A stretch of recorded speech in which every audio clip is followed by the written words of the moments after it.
Ernest? So quiet. Is he all right? He's fine, dear. He's just playing. You know I worry, Ernest. I know, dear.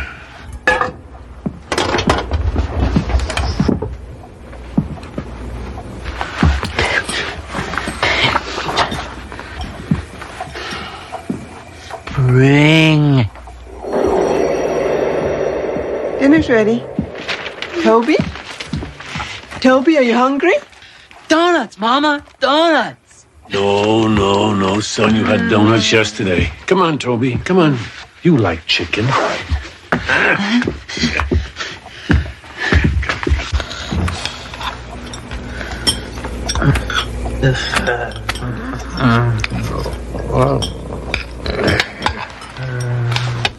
No, Toby. Come on. Donuts. Now, you eat the dinner your mama cooked. Maybe for dessert. If you eat your dinner. Toby, chew your food.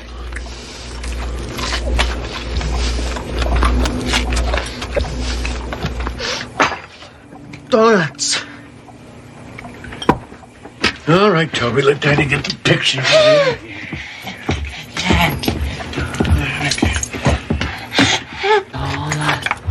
Donuts.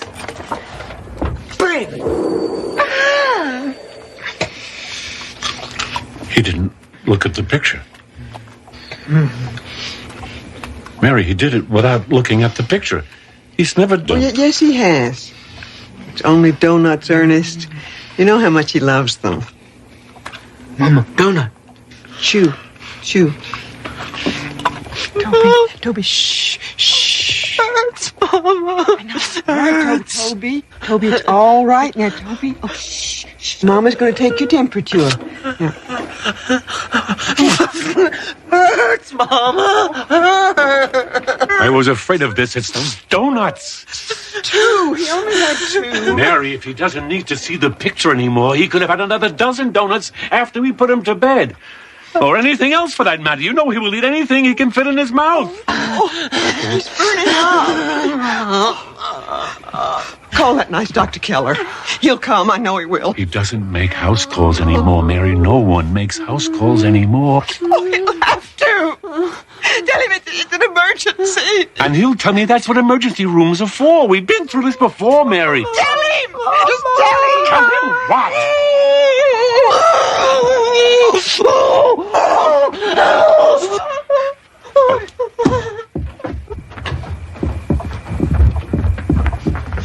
Are you calling Dr. Keller? I'm calling an ambulance. We can't.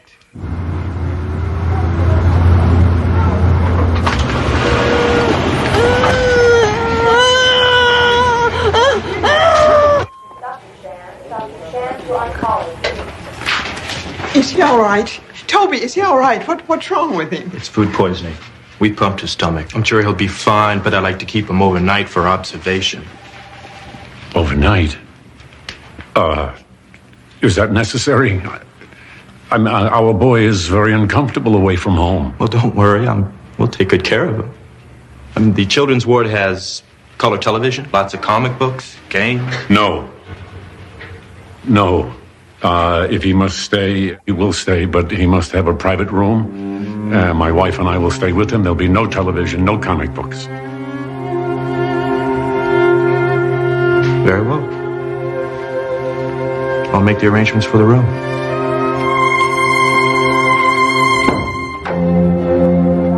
Good morning, Mr. and Mrs. Ross. I'm Miss Kemp. And this must be Toby. Toby. I'm Miss Kemp, Toby. Well, Miss Kemp, Toby seems, well, just fine this morning, so we'd like to take him home. Oh, I'm sure the doctor will be discharging him shortly. In the meantime, I'd like to have a little chat with you. Chad, I think we would just prefer to take our son home as soon as possible. Yes, of course, I understand that. But I do have a few questions. You see, I'm with Children and Family Services, Mr. Ross. With regards to your son's schooling, for instance, We have no record of any. Toby's retarded. He doesn't understand school. He's a very special boy. He's very excitable. Well, of course, I wasn't talking about an ordinary curriculum. You do know, don't you, that even the most severely retarded children can be educable. There's special classes for boys and girls like Toby.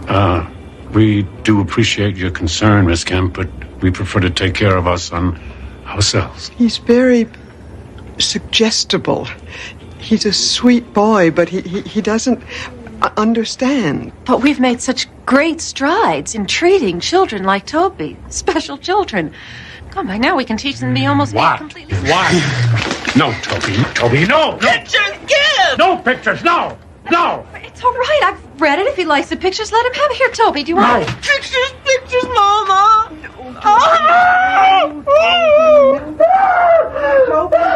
Toby, it's all right. Mama's here. Mama's here. Now, Toby, we're going to take you home, and you can look at your toy book.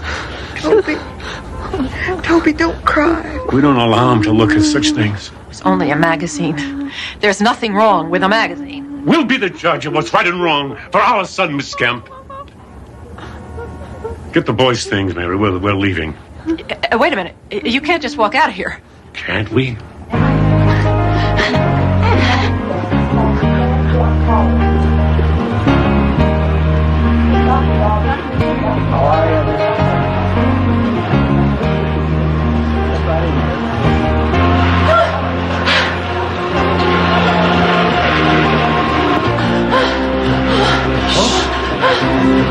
I feel sorry for the kid. Anything we can do? Yeah, I can look into the home situation. I mean, these aren't the dark ages, right? Expect I'll be seeing a lot of the Ross family.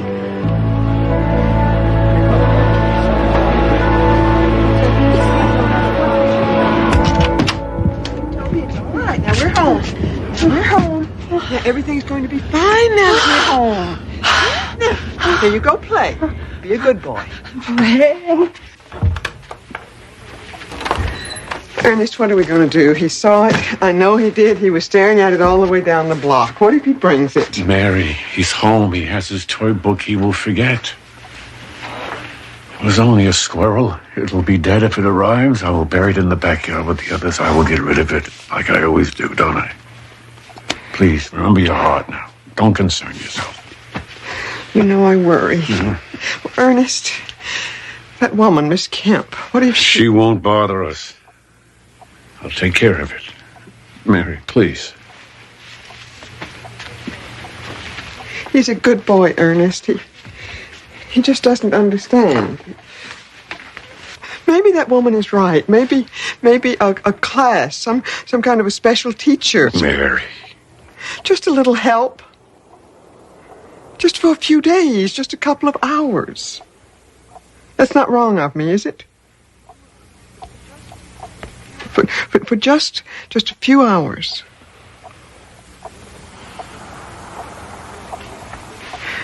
Maybe we could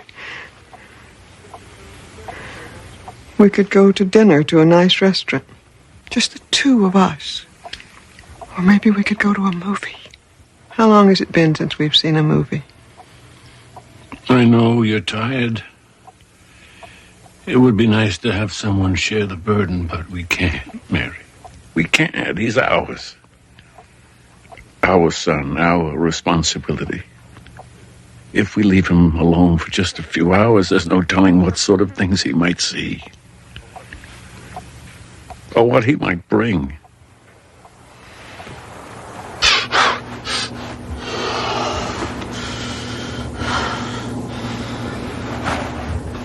Bring!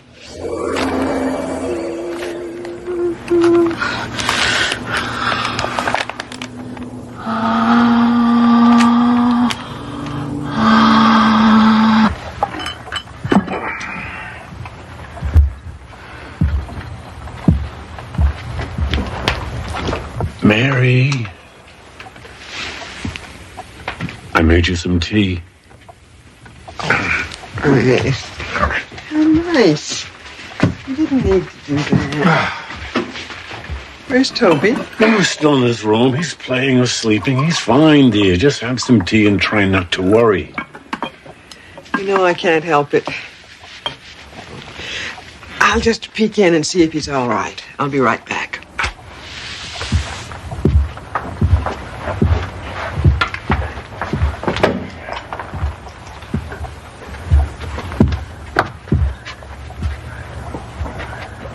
Toby? Toby?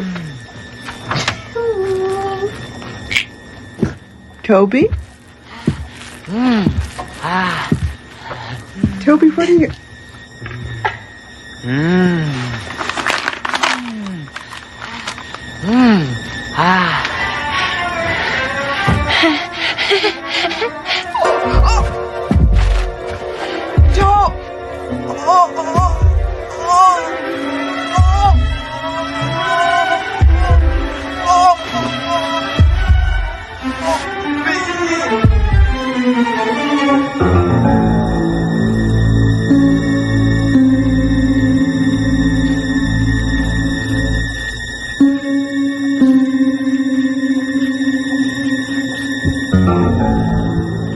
Mary?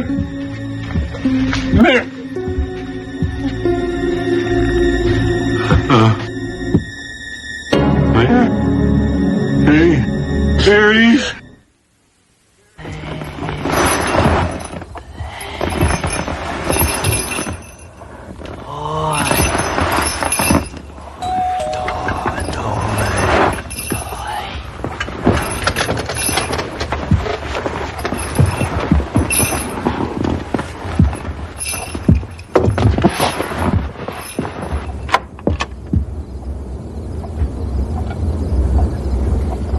I hope I'm not disturbing you, Mr. Ross. I'm so sorry about your wife. Oh, yes. Well, thank you. Thank you. Mary.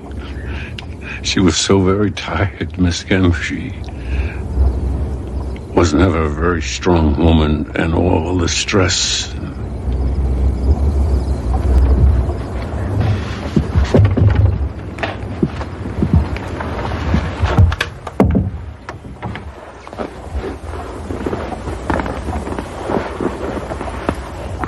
Hello, Toby. Toby. You've come about Toby, of course. I don't mean to intrude on your grief, Mr. Ross. I really don't. But I do believe that you need my help now more than ever with your wife gone. So I've brought some literature you may want to take a look at. You want to put him in an institution? Pictures! Pictures!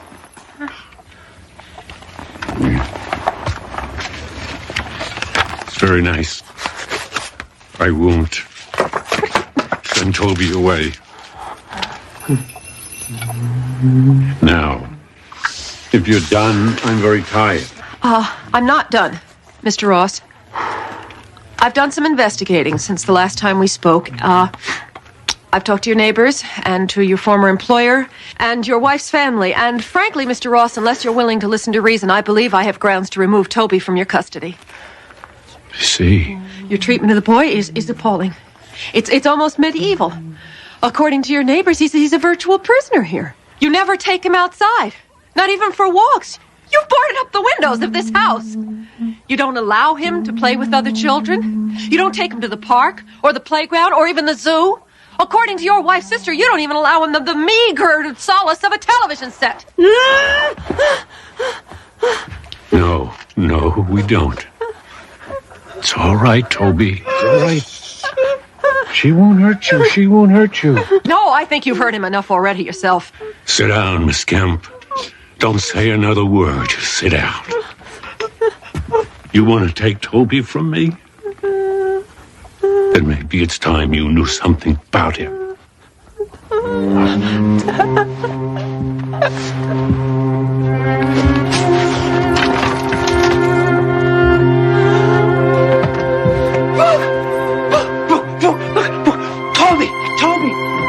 Toby! Boy loves books. Photo books, comics, magazines, anything with pictures in it. Toby, Come, Toby.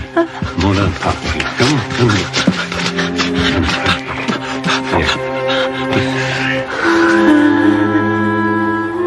Bring for Papa.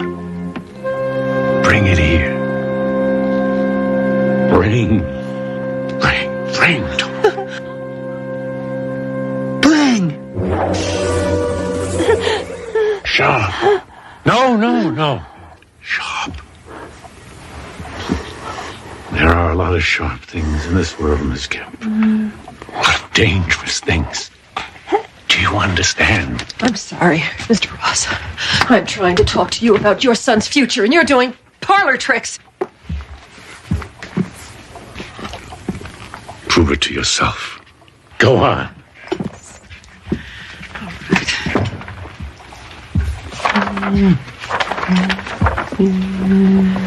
All right, Toby.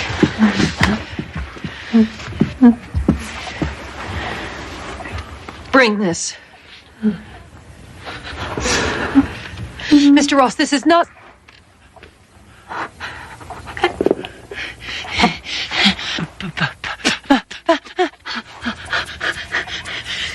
Bring!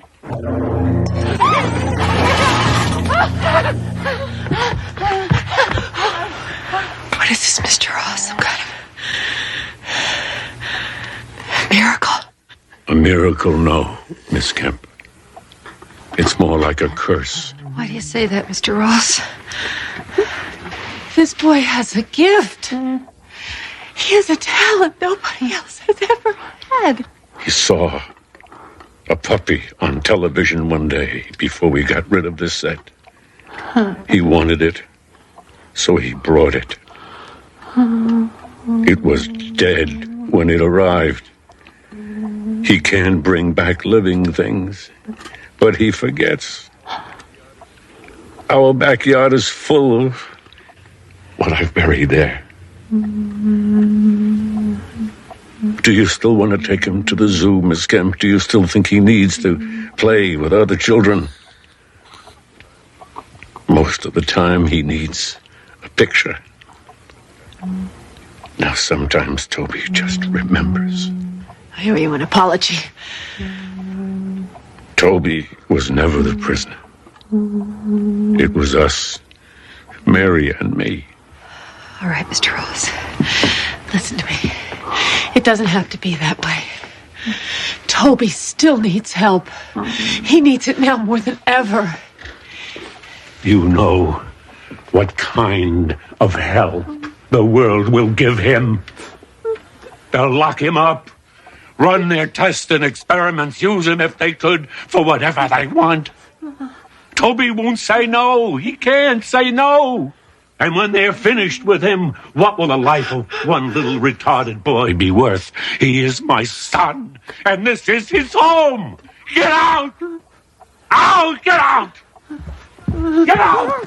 Mr. Ross, I cannot leave here and forget what I've seen Get and out. heard. I have to report this. Get out! No, Toby! Toby, please get out! Toby, no!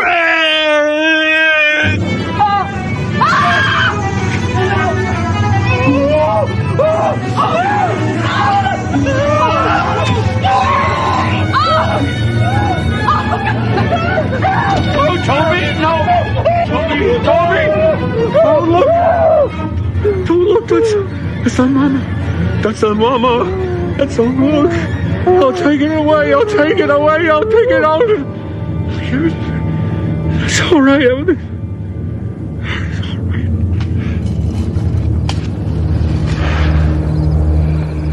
I'm sorry. Mary, the picture, he doesn't understand.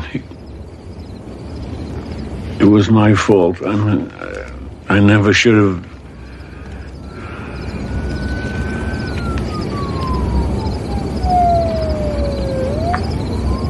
It's time.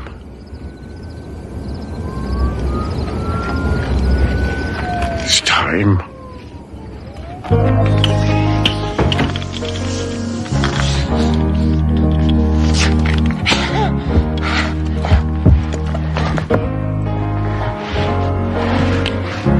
Boy.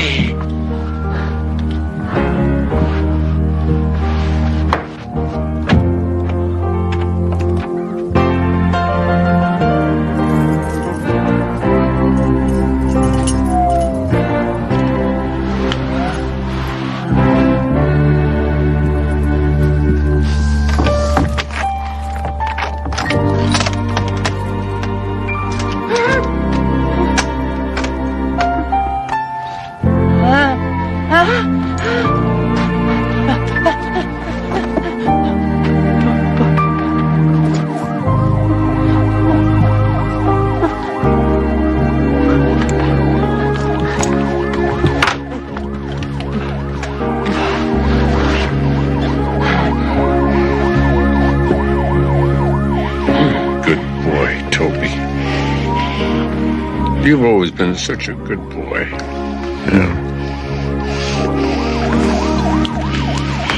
Look. Look, Toby. Look. Look. See? Oh.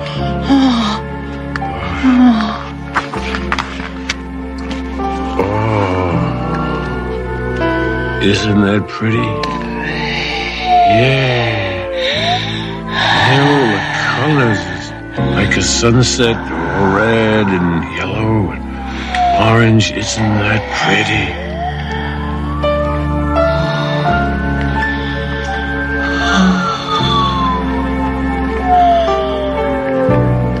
I love you, my good boy.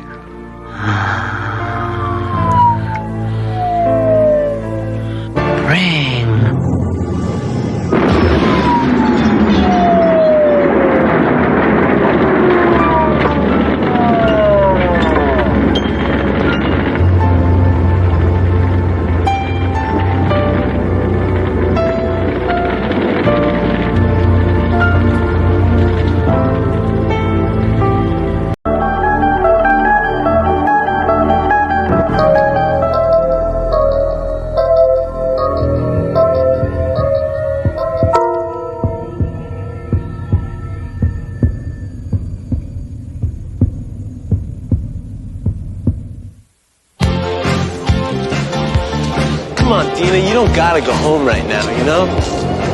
I don't know. I told my mom I'd go to the drugstore and come right back. Well, since when do you do what you tell your mom, you know? Come on, we'll have some fun. Oh, yeah? Yeah. Doing what? I don't know, I mean, I'll scare up some burn and I'm sure we'll think of something. And what is burn? Oh, burn like booze, you know? Well, look, I mean, it's gotta be better than sitting at home, right? I mean, unless you want to vegetate with Mom and watch Dynasty on the big screen. Come on. All right. Let's go. All right.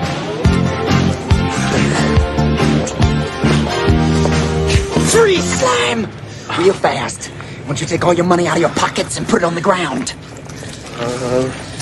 Then, I want you to take your underwear off and put it on your head.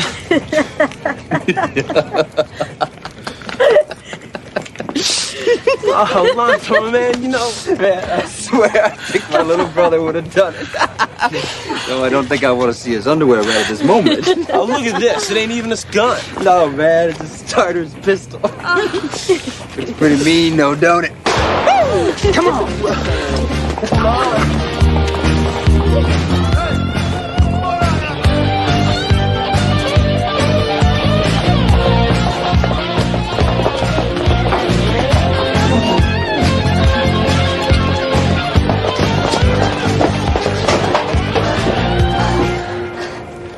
Greg, I want to go home. Oh, no, not yet, man. Something I want to show you.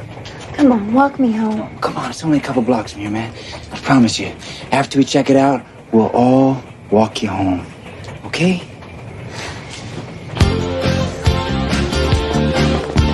Wait, old man Taylor's place? Not anymore, man. He died.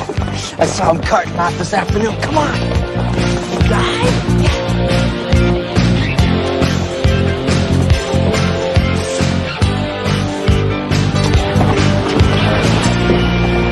Ambulance guy's back here this afternoon. Had the tarp off and checking it out. Oh, like silk, man. Feel this. This is a hell of a car, ain't it? I wonder what the inside is like.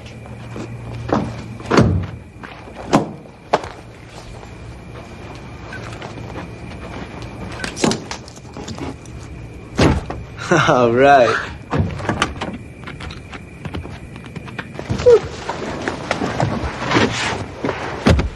Wow, this is bigger than my whole bedroom. Oh, wow. Man, how do you keep this thing so cherry? Who wants a ride? Yeah, I do. Hey, look, Alonzo. Come on, man. Pop the hood. It'll be okay. Yeah, come on.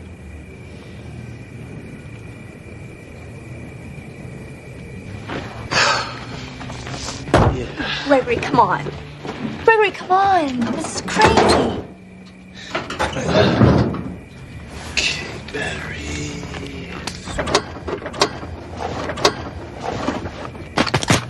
Yeah, the battery's good.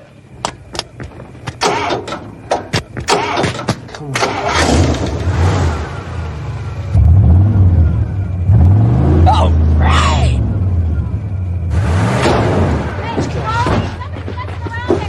Hey, Greg. What? Come on, let's go. Come on. Come on, let's go. There.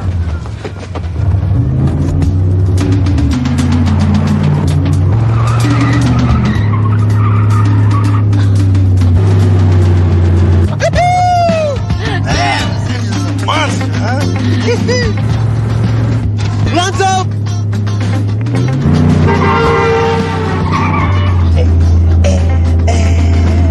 The ultimate life experience.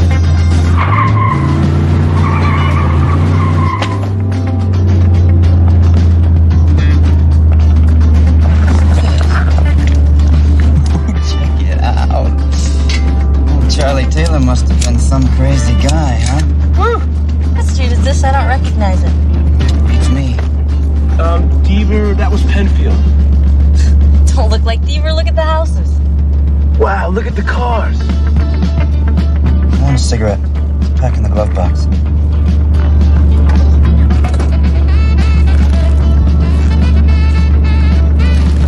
Wait a minute. How'd you know this would be in there? I don't know. Hey, Lonzo, pull over. What? I said pull over, man. There's something really weird going on. No way, man. I ain't done having fun yet. Oh, man, they gotta know this thing's stolen.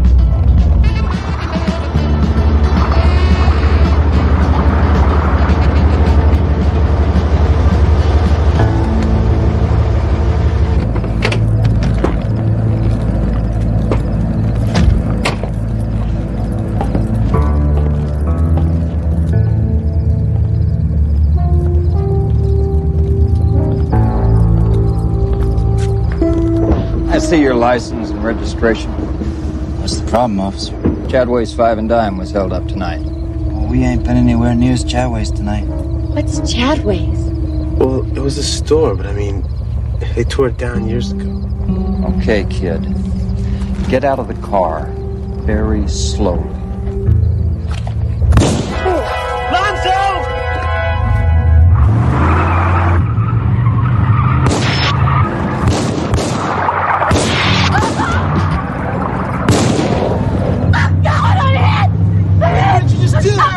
What's the matter with you, huh? Get away, I gotta get away. You shot a cop, you idiot! Had to. No, you didn't! I'm bleeding so bad. I'm gonna die. We gotta do something. Man, Alonzo, turn around. We gotta get her to a hospital. Crazy, I ain't going back. We gotta do something. She's bleeding really bad. She's gonna die if we don't stop. Lonzo, it hurts. Oh, jeez.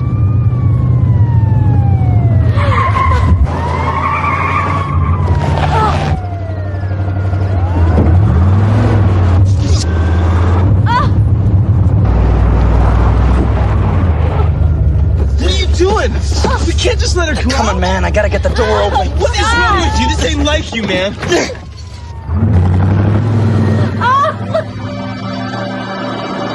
She's not there, man. Where did she go?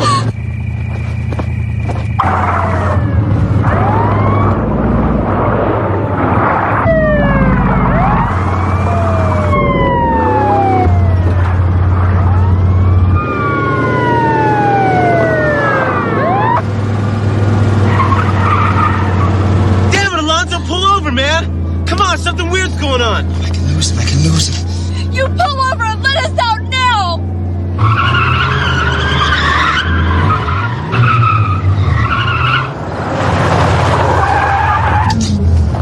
Why don't you get out? Come on. Hey, why don't you keep it up, huh? Oh, man, I can make it out of this. Hey, we don't know what this is. Greg, come on. Get out!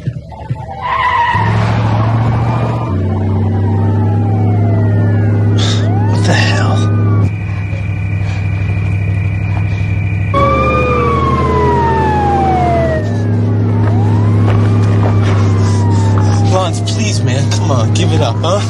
about it. It ain't worth it. Oh, man, the cop is dead. I know he is, so I'm gonna die anyway.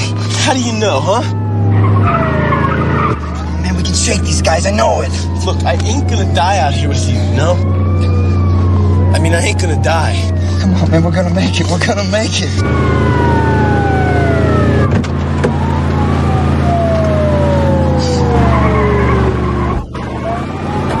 All right, that means there's one more kid in there. Everybody, yeah, to the doors. Bring me a fry bar, will you, Sean? I'll go right in. All right. Adrian called her when she heard what was happening. You okay? Hey, that's my brother in there. What's going on? Beats me, but that car is something of a legend. It was used in a robbery 30 years ago. Cop was killed.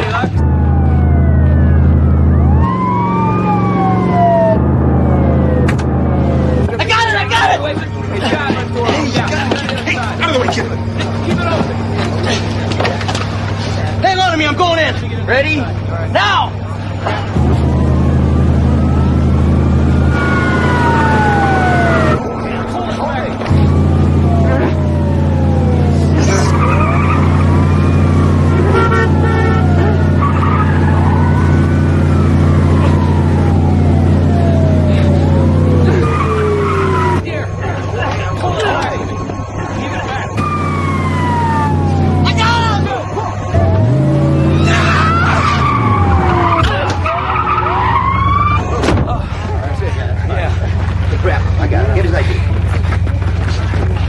Are you okay?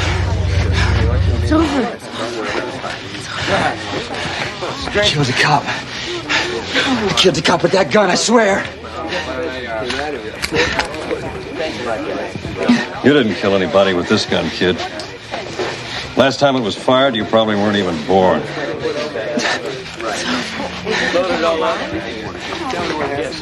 What happened? Yeah, look, Lance, you didn't do it. It was old man Taylor. I mean, after all these years, he was trying to confess. And I guess this was his way.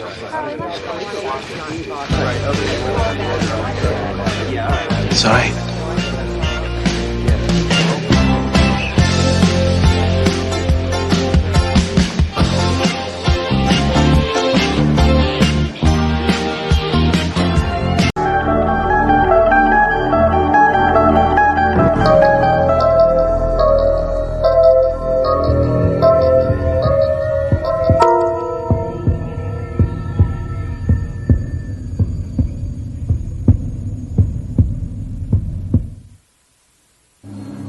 Spectroscopic readings indicate that the atmosphere is a perfect chemical equilibrium, predominantly carbon dioxide with traces of methane and ammonia.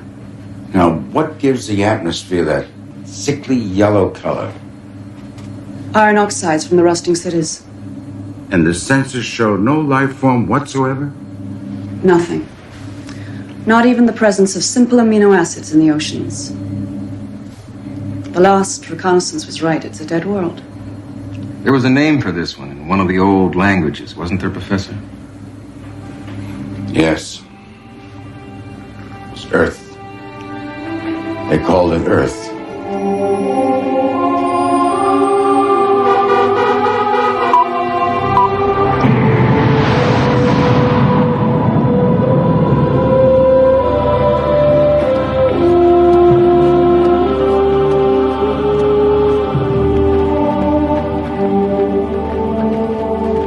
Not much left after 1,000 years, is there?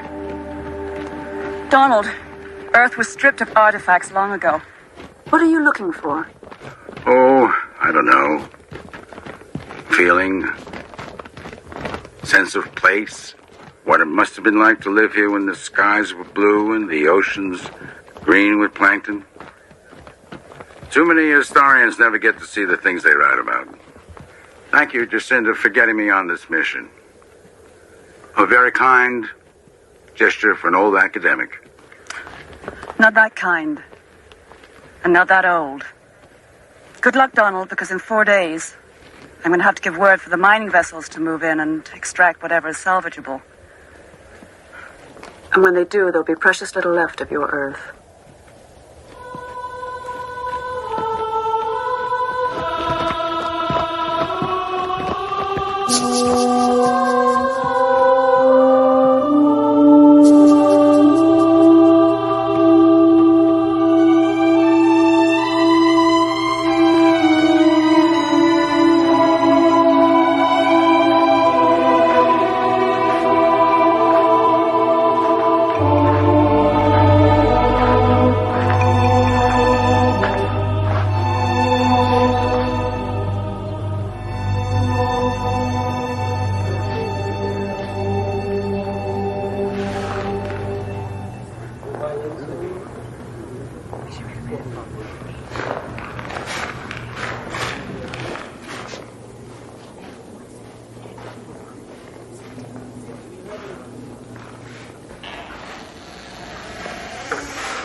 Professor, did you hear that? Hear what?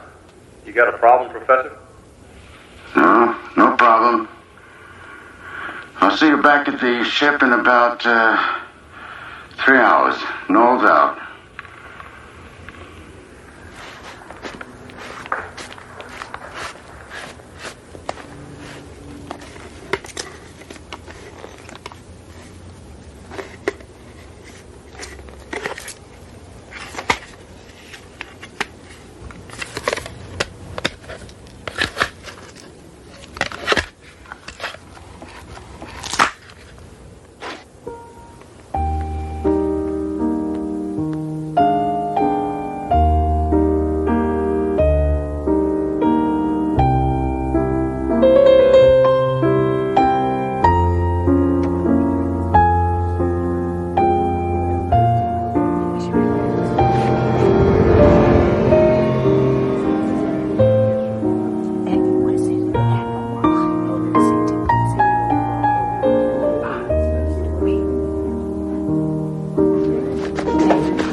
You remember us, Professor?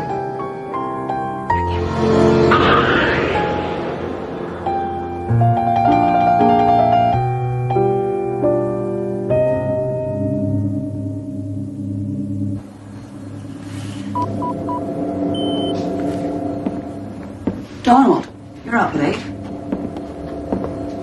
So are you. There's lots of data to log. There's still a treasure trove of minerals on this planet. The inhabitants pretty well bled her dry of all the fossil fuels. There's a wealth of basalt, iron, uranium. You know, it was really quite a beautiful planet. An amazing variety of flora. Climates ranging from the temperate to the tropical, from the Arctic to desert. This is where it all began, Jacinta. This is where we began. How did it happen, Donald? How did the planet end up like this?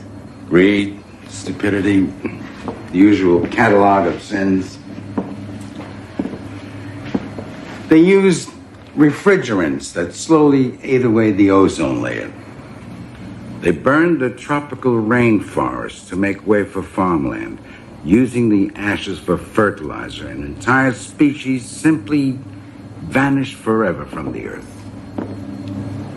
By the time they poisoned the whole biosphere, they had the technology to leave it behind. So they fled into space and cast the earth aside like a half-eaten apple. And with humanity gone, the biological chain just collapsed. You know the irony of it? The earth today is almost exactly as it was millennia ago, before the very first rainfall. And for millions of years there had been no rain. Then when the earth cooled enough, rain fell, delivering nutrients to the oceans, and life emerged. And here we are. Here we are. Returned to commit the final indignity on the planet that nurtured us. Here to put the knife to her one last time. Our ancestors killed this world, not us. The law prohibits us from mining any living world, only dead ones.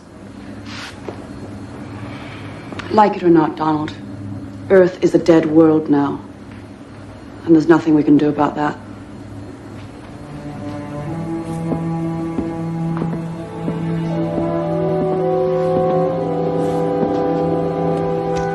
Except, I suppose, be grateful that we finally learned our lesson.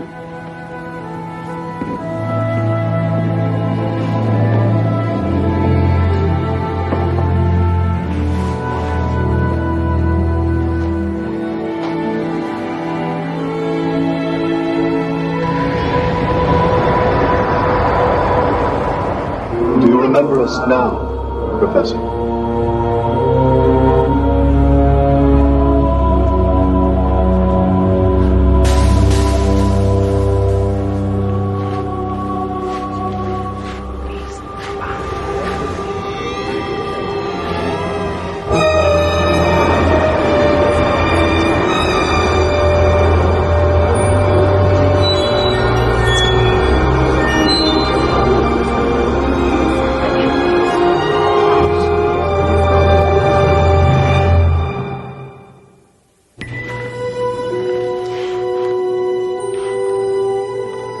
won't be needing your helmet anymore, Professor. The air is breathable.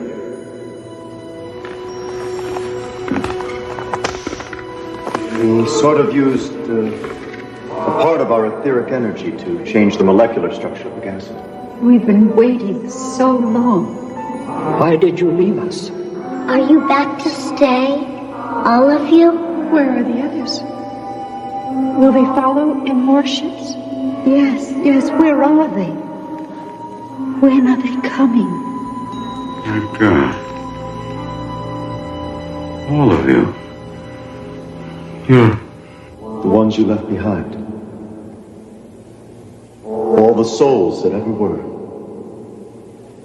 All the ones that stood and watched as your ships vanished forever from our sight. All of us that couldn't follow. We never knew. We never knew that you even existed. Didn't you? Didn't a part of you always know? Why is it so important to you to follow us? You're our children, our future, our immortality. Since time began, we've walked among you, sharing in your triumphs, your despair. Now there's nothing. No children, no future. Just a ruined playground you left behind. It doesn't have to be this way. You can follow us, our ship. Your ships warp space in ways we can't. Those of us who have tried have come back disfigured or insane. It's a large universe, Professor. And not nearly as benign as you living like to think it is. Well, then, what can I do? Put your helmet back on.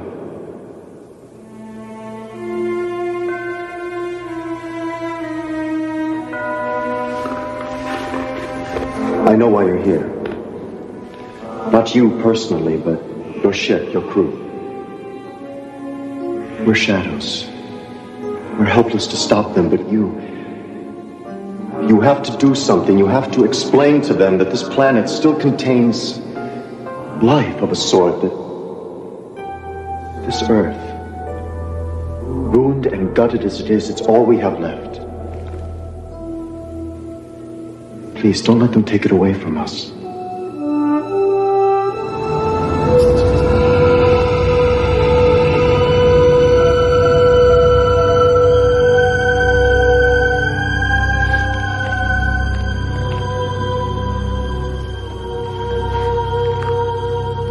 Donald, you can't be serious.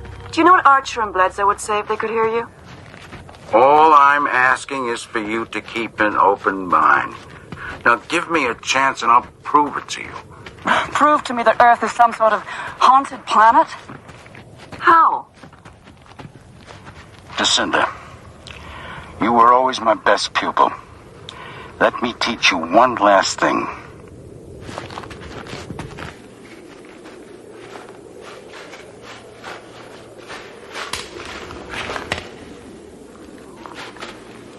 Hello? I've brought someone. Someone who can help. Please. Let us see you. Please. It's all right.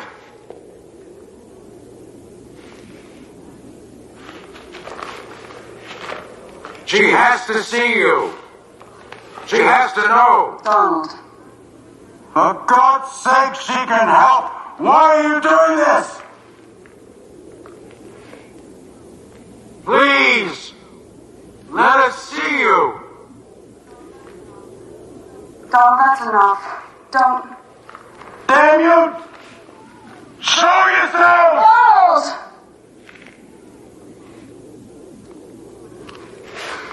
It's my fault. I knew what this planet meant to you. I shouldn't have invited you along to watch it be. Why don't I just forget we ever came here, all right?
What are you doing?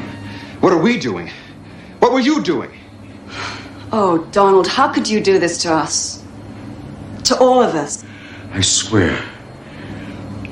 The last thing I remember was being asleep in my cabin. It was them. Don't you see it? It wasn't me, it was them.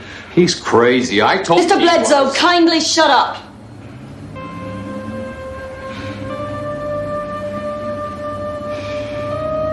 Mr. Archer, please assess the damage to the sensor web and then raise Central on subspace. Tell them we'll be returning Dr. Knowles to Outpost 12. Medical emergency. We'll also be staying over for repairs and then we'll be back to finish our assignment.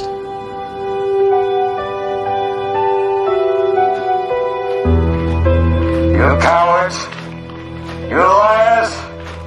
Show yourselves! I dare you to show yourself to me!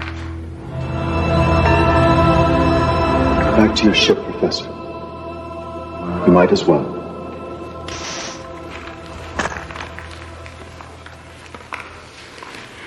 Because if I don't, you'll just take over my body and make me go, won't you? That's right. You wanted me to make a fool of myself. You wanted me to be shipped back to civilization. And you'd come with me, wouldn't you? Please understand, Professor, there's no other way. We can't travel through warp space in this form, but in yours, that's a different matter. You can serve as a beacon to the others, showing them the way. And me? What happens to me, my body, when you're done with it? I'm not sure. I have to merge myself fully with your body in order to weather the journey. I'll try to leave it once we get there, but... You don't know if you can. Please try to understand. All we want is to reclaim our future. Your future? You don't deserve a future. Any of you. We may have fled the Earth once it became uninhabitable. But you were the ones who made it that way. You could have saved it. You could have done something, every one of you. But you didn't. Did you? How many of you thought you'd be on one of those spaceships fleeing the dying Earth? How many of you thought you'd escaped, but died before you could? What you say may be true, but it's over and done with long ago. There's nothing we can do about it now. Isn't there? You changed the air in this building from methane to oxygen, from poisonous to breathable. That's a different matter. This is a small, controllable environment. We're talking about a planetary scale. And even if we could, we might lose our consciousness, our awareness. Like you propose to do to me. Cowards. You're still the same cowards who let this planet die, aren't you? Go ahead. Take my body, my life. Save yourselves. At least, I'll know that when my time comes, I can die with a hell of a lot more courage and dignity than you.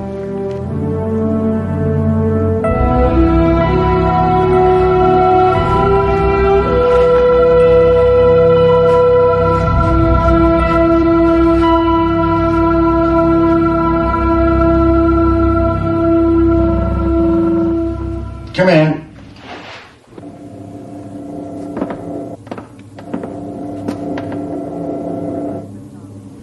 We're about to lift off.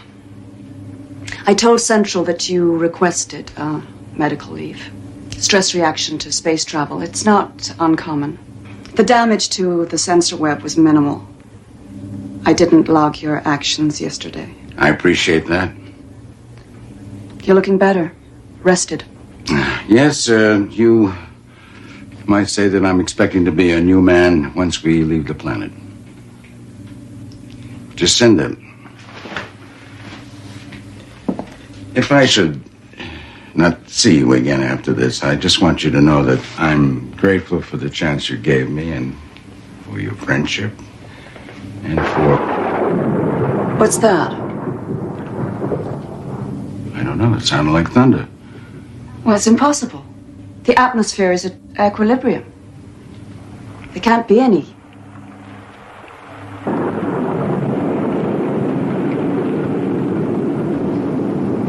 It's raining. It can't be. What the hell is going on? Is that really rain? Not just water either, but amino acids, nutrients raining into the ocean. God, I'm getting life form readings in the oceans. Well, that's impossible. It takes thousands of years for even the simplest life form to develop. It's as if something is accelerating evolution somehow. I don't know how, but... This can't be right. I mean, the sensors must be out of alignment after yesterday's damage. Oh my God, he's right. The ocean's suddenly swarming with cyanobacteria. Cyano what? Cyanobacteria was the first complex organism to evolve on the Earth. And it led the way for all life forms to come, including us. Does this mean what I think it means? What it means is we're out of a job.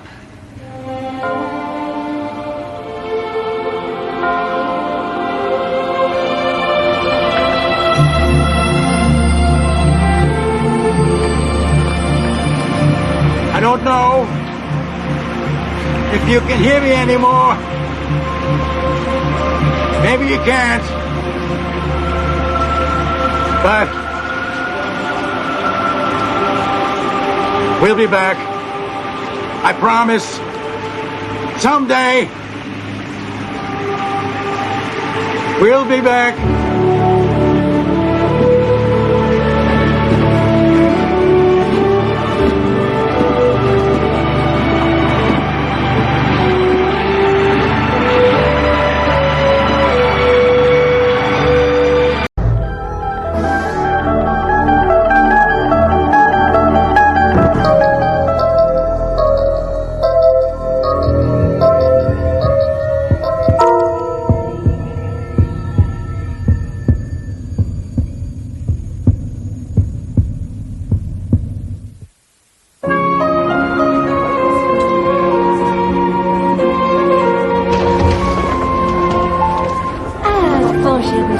Hello, Marie.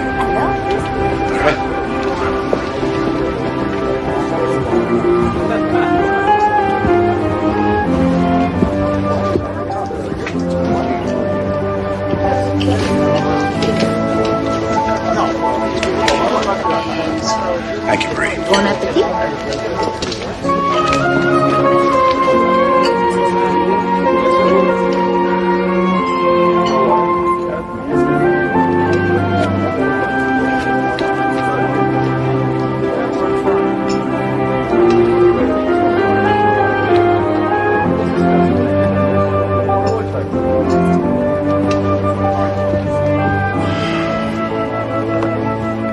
Found this in my office on the floor. I think you dropped it.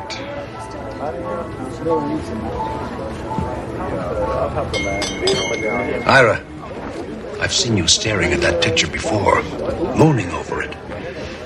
Look, I know it's none of my business, and I shouldn't pry, but are you and Valerie having, problems? Marvin, what are you talking about? She isn't a client, is she? A client? Ira, is there something going on with her?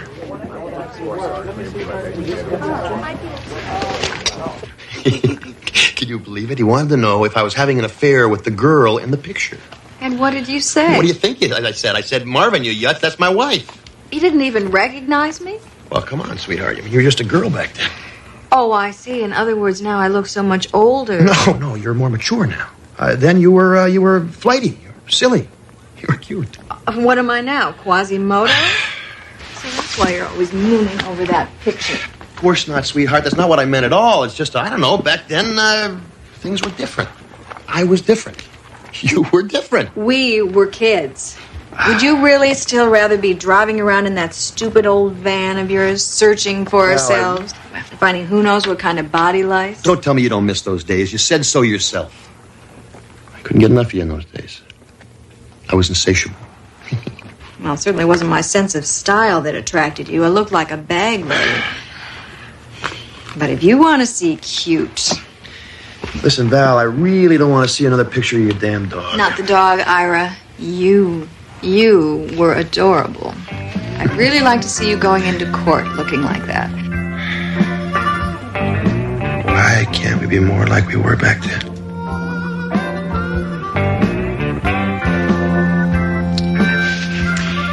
It's late. I gotta get up early. Hey. I am still insatiable, you know. So take an appetite suppressant or something. I'm going to sleep.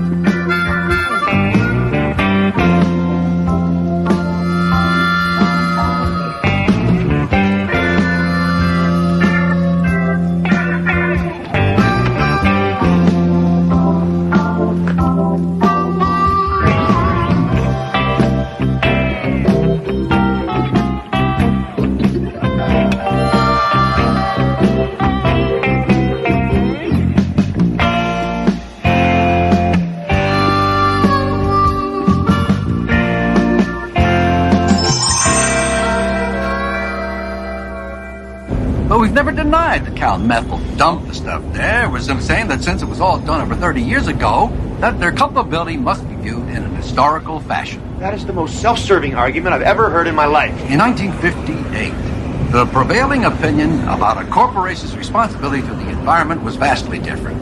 Cal Methyl will clean up the site, and that'll be that. Besides, no one's health was impaired. Marvin, how do you sleep at night? Mothers give birth to deformed babies because of our plant. How can anyone doubt the public-mindedness of a corporation that sponsors 2 symphonies and 3 TV documentaries a year, all on endangered species?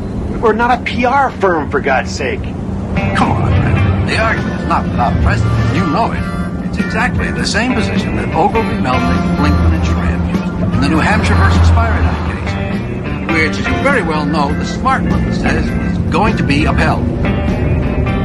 Marvin, pull over. Stop the car. Stop the car, Marvin, right now! But Ira, the reservation's for 12:30. Can't help it, Marvin. I'll see you back at the office. I'm probably waiting there already.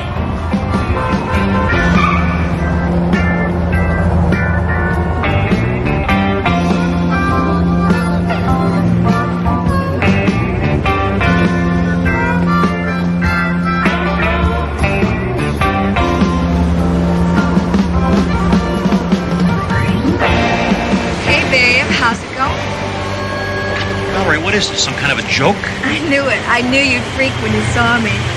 What'd you do to your hair? You're supposed to be at work now? Cool out, Ira.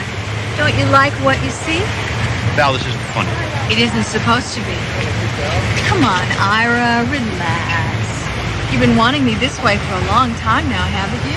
Yeah, but Then quit fighting me.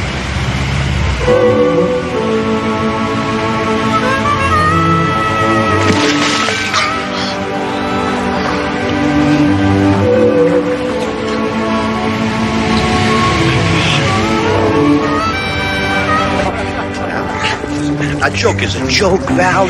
Call this is ridiculous. her. Call her. How did you do this? You look so young. Call her.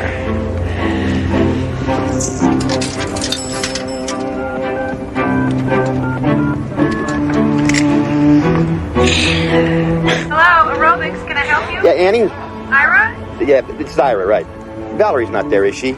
Yeah, of course she is. She is? I told you. Yeah, you want to talk to her? Yeah. I'll put her on. Hello? Valerie? Ira? What's wrong, hon? You sound... Wrong? No, nothing's wrong. I won't be home for dinner. You have a late appointment. I have a late appointment. Oh. Okay. Ira? Yeah, Val, listen, I'll get something to eat somewhere. Love is all I need. Listen, Val, I'll get something at the deli, okay? Ira, are you sure you're all right? You sound like you've had a stroke. No, I'm fine. I'm real fine.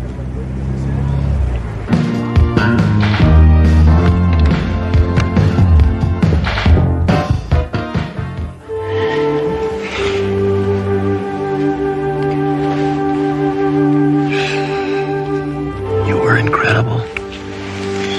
The whole afternoon's ahead of us. Val, I am totally wiped out. I'd have to be hospitalized by nightfall. This day, it's real. You are real. And I'll be here for you whenever you want me. But how did you? Where did you? I'm the girl you married, Ira. The one you dream about. Hey, don't ask so many questions, Ira. You can blow a good thing that way. Don't you get it? You've been thinking so much about the way it used to be that what you want so bad has become real. That's me. The Valerie that you remember. The one you hoped would never change. And I haven't. I wish I could say the same. Tell me about it. What's with the suits? That is my court costume. You did it. You're a public defender like you are. Corporate counsel. Bummer. Well, my life's not so bad. Then why are you so sad? You never used to be a sad person, Ira. What happened? Valerie, yippies turned into yuppies. Jerry Rubin runs a business networking salon, whatever the hell that might be, and that is what happened. Okay, I know how that must sound, and you're right. There's much more to it than that. I'm just being facile. I'm oversimplifying. I mean, it's a whole evolution of the social infrastructure we're talking here. So much more gradual, much more complex. Jeez, Val, you gotta understand. You must. You were there. We were gonna change the world, remember? Somewhere along the line, I don't know, we lost each other somehow. Est and the me decade, leveraged buyouts, tanning parlors, aerobicizing.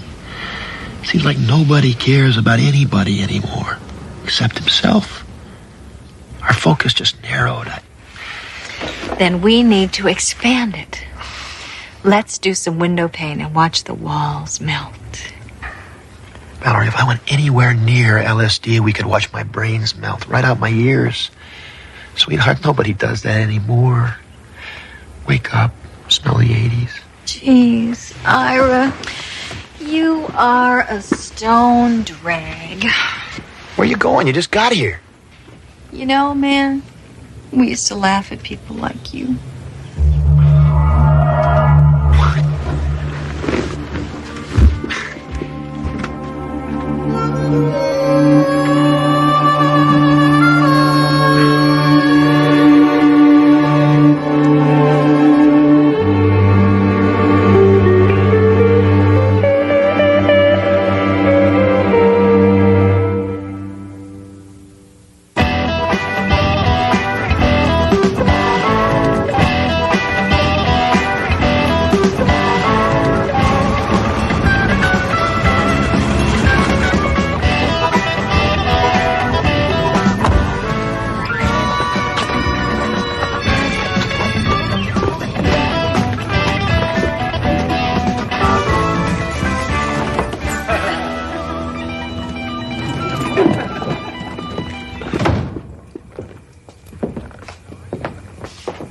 Valerie? I'm in here.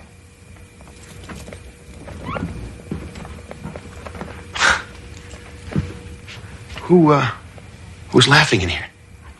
The TV, Ira. I turned it off when I heard you come in. There's nobody here but me and Herman Hesse. Sid Harton, huh? Wow. You know, there was a time that I thought the whole damn key to existence was contained in this book.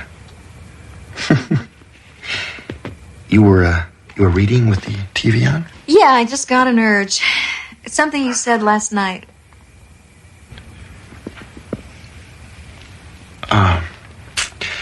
Don't stop on my account. I was just about ready to go to bed anyway.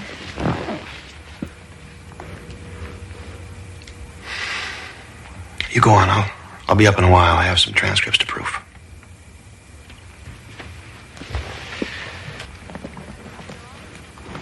I called your office today. The receptionist said you never came back from lunch. Yeah. There was a meeting at Cal Methyl on short notice. Took all day.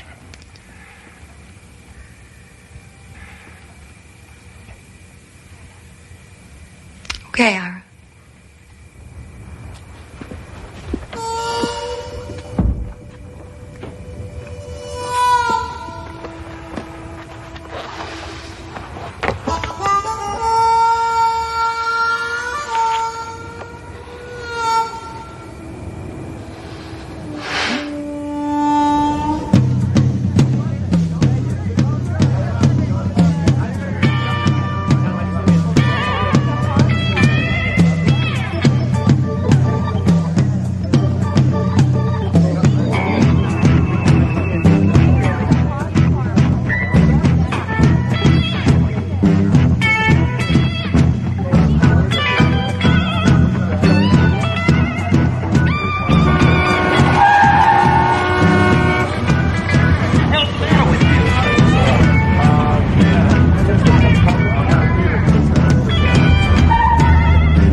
How could you all let it happen? It wasn't exactly a conscious choice we made. I mean, how could anybody who cared about money as little as you did suddenly need to have it so fast and so often that you have to have it from a little machine on the street? I guess I figured if I couldn't change the world, I'd settle for a little corner of it. Mine. Ours.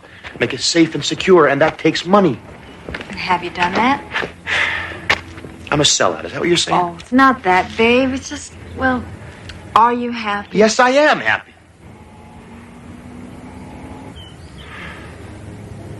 I don't know. Most of the time I am. Something is missing. Sure there is. Me. Come on, honey, you've got to tell her. What about I've been a memory too long. It's her turn now.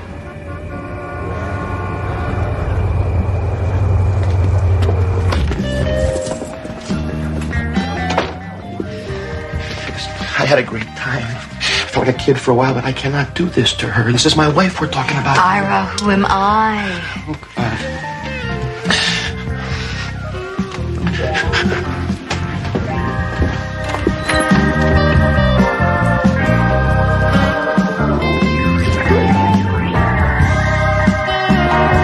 Valerie?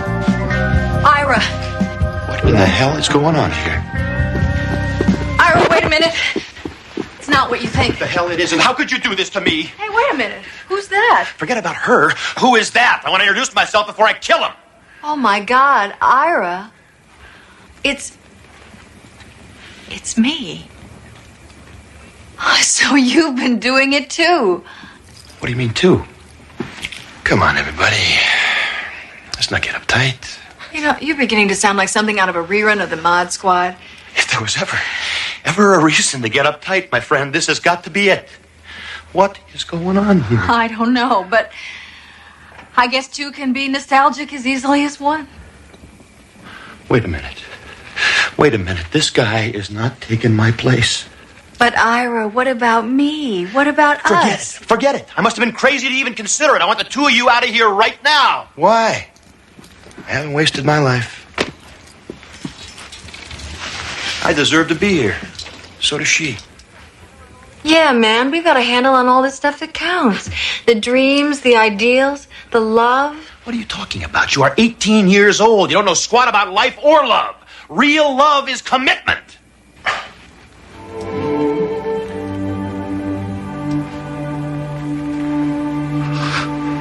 What am I saying? But you're right. You're absolutely right. Ira, we almost made a stupid mistake. Say, we nearly lost each other because these two. Where'd they go? Who cares? They were beginning to annoy me anyway. They? You mean we? Were we really like that? All that arrogance, that naivete, that pomposity. Idealism, the passion, the fire. Well, what if they're right, Ira? What if we've really wasted our lives? You know, I wasn't aware of the fact that our lives were over. I mean, just don't suddenly lose your social conscience because you cut your hair, you know. Come here, will you? Come here. You know that world out there that you wanted to change? It's still out there. It's just that our focus narrowed, that's all. Then we need to expand it. What do you want to do? You want to drop a little acid and watch the walls melt? No. No, I want my life to be about something more than watching my weight and thinking about how it used to be. Why don't you make it that? And how about you putting in some hours at that legal aid clinic that's always after you?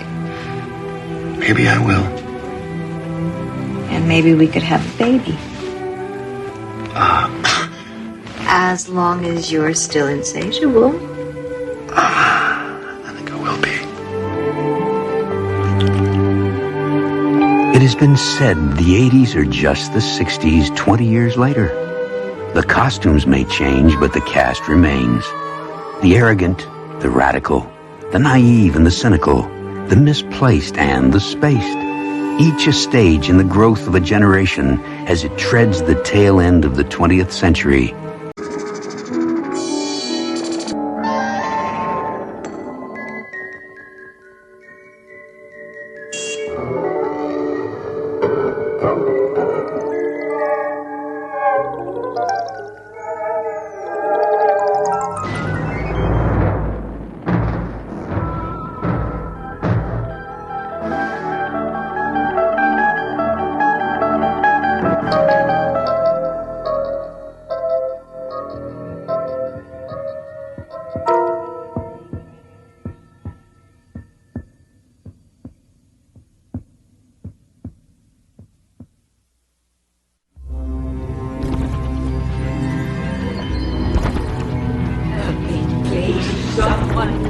Someone do something!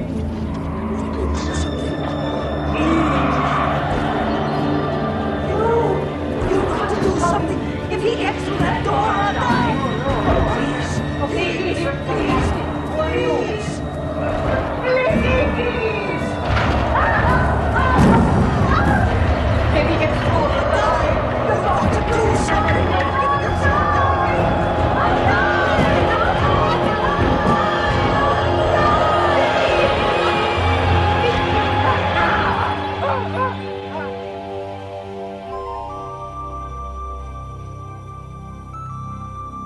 portrait of a man having a bad dream. His name, Roger Simpson Leeds. Place of residence, a retirement home. Roger Simpson Leeds, who since the death of his wife 3 years ago, has dedicated himself to living a life in which he touches no one and no one touches him. But now contact has been made, and Mr. Leeds is about to find himself touched by the Twilight Zone.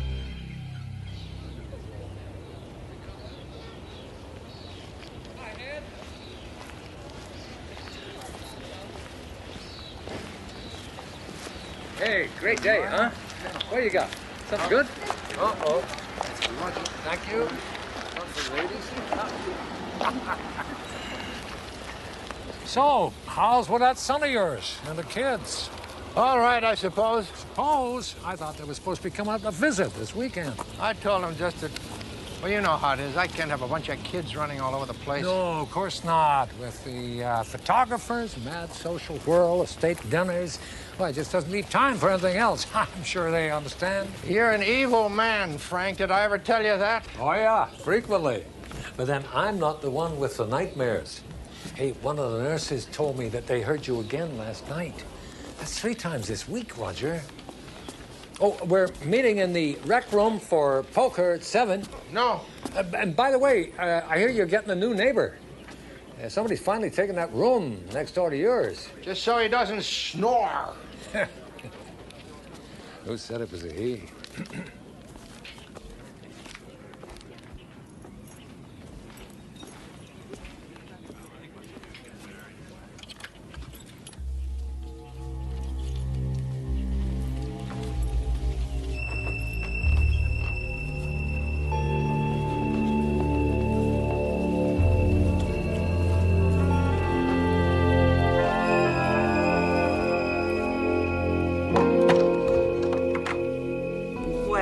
Aren't you going to say hello to our new guest, Mr. Leeds?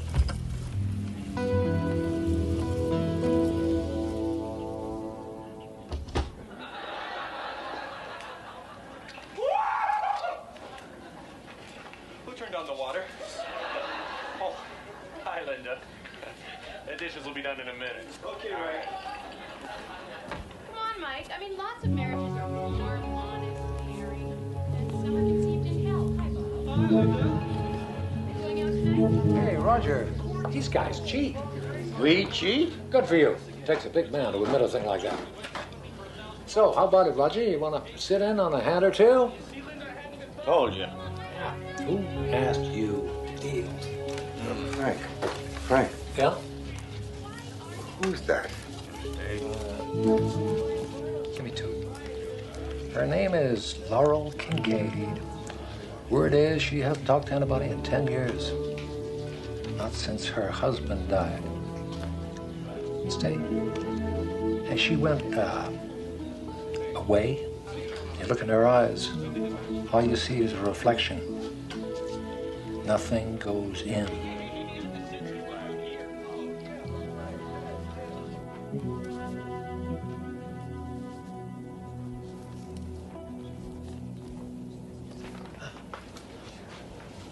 Roger?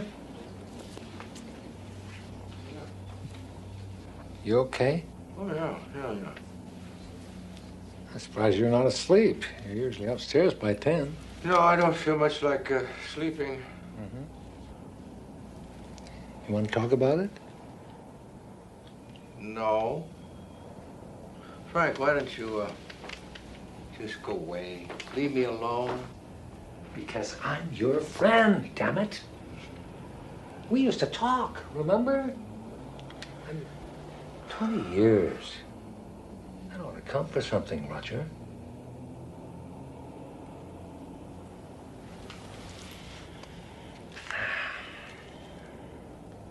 Nothing's been the same.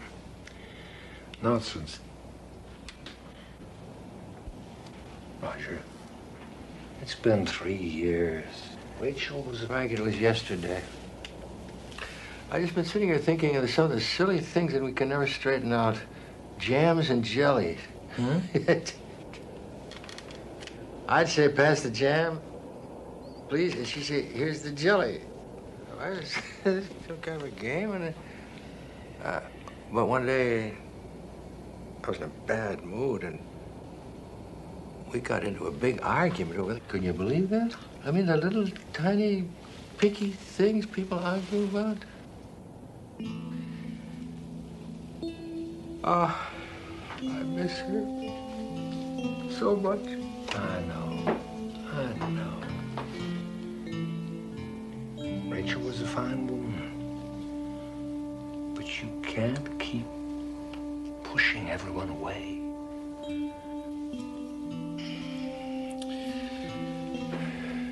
I never knew I needed her so much until she was gone. When I had my first heart attack, she held my hand. And she said she'd never let go, no matter what, as long as I held on. She believed in me. I would look in those eyes. There was nothing there but love. I felt I could do anything because she believed in me. I wonder what she'd think about me now. What? What's happening now? Come on, Roger. Talk to me, Roger. Talk to me. No, you'd think I was going crazy. I'm half convinced. Well, my old father, he never said much of anything that was useful. But he did tell me two things. One, that love never dies. And two, that we're never given anything that we can't handle. Truly, truly. Frank, please. Don't worry. I'm okay. You know I don't like it when you make a fuss like that, Frank. All right. But if you change your mind, if you need me, you certainly know where to find me. Well, that's about the most we've talked in almost a year. We ought to do it more often. Good night, Frank. Good night, Roger.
Hi, good morning.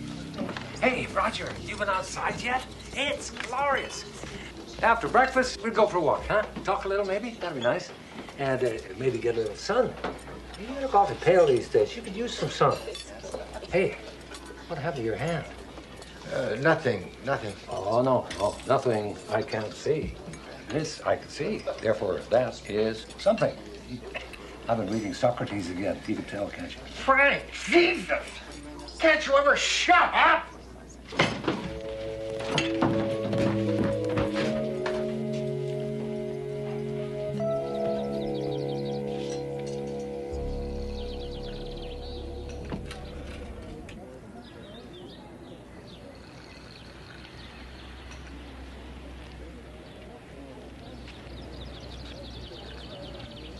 My name is Roger. I think we met. I would just like some answers. I need to know, am I losing my mind? That is you, isn't it? In my dream? Even before you got here, even before I saw you, you were there, weren't you? Well, what do you know? He's actually talking to somebody of his own free will. Of course, he would pick somebody who doesn't even know he's there. You must be able to hear me. You picked me, called me. Somehow. What I can't figure out is, why me? They tell me you haven't spoken to anyone since your husband died. So, what do you want from me? You want me to protect you from that thing? Is that it? Because if it is, Miss Kincaid, please, find somebody else. I can't protect you against it. I couldn't protect my own wife when she was dying.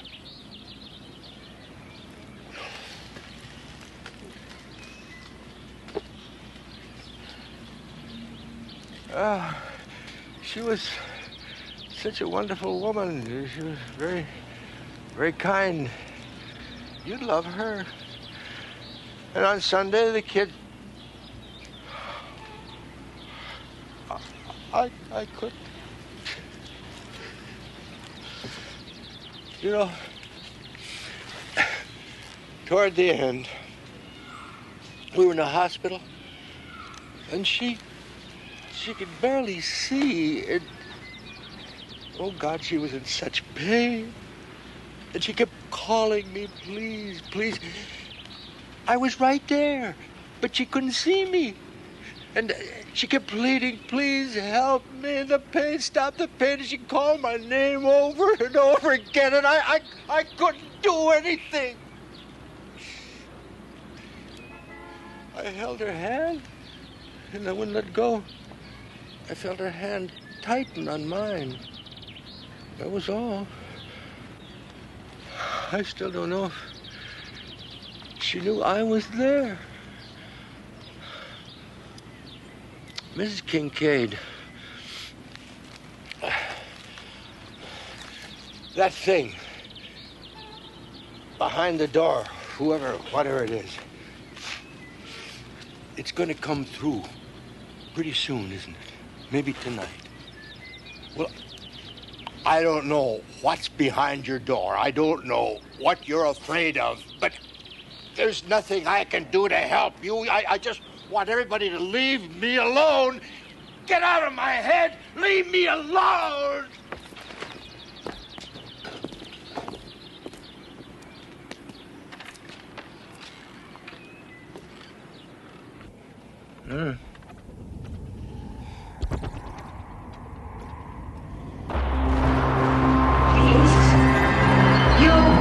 You fucking sucker! Let me get through on that! Please help me!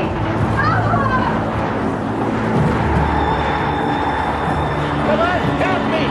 No!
have to let me go.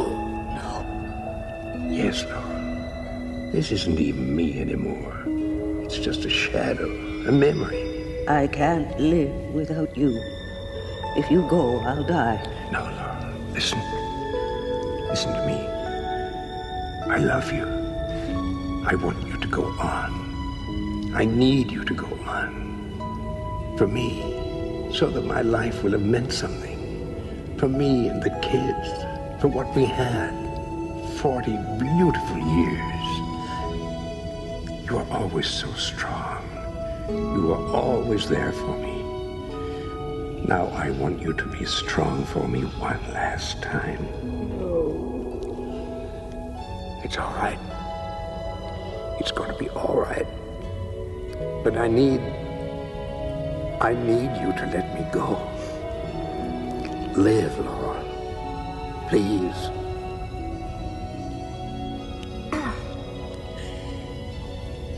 How can I let you go when you never even said goodbye?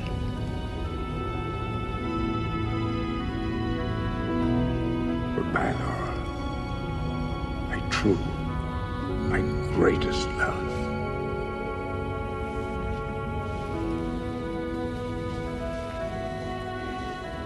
It was you who called me, wasn't it? Not her. Why? Why me? I think you know.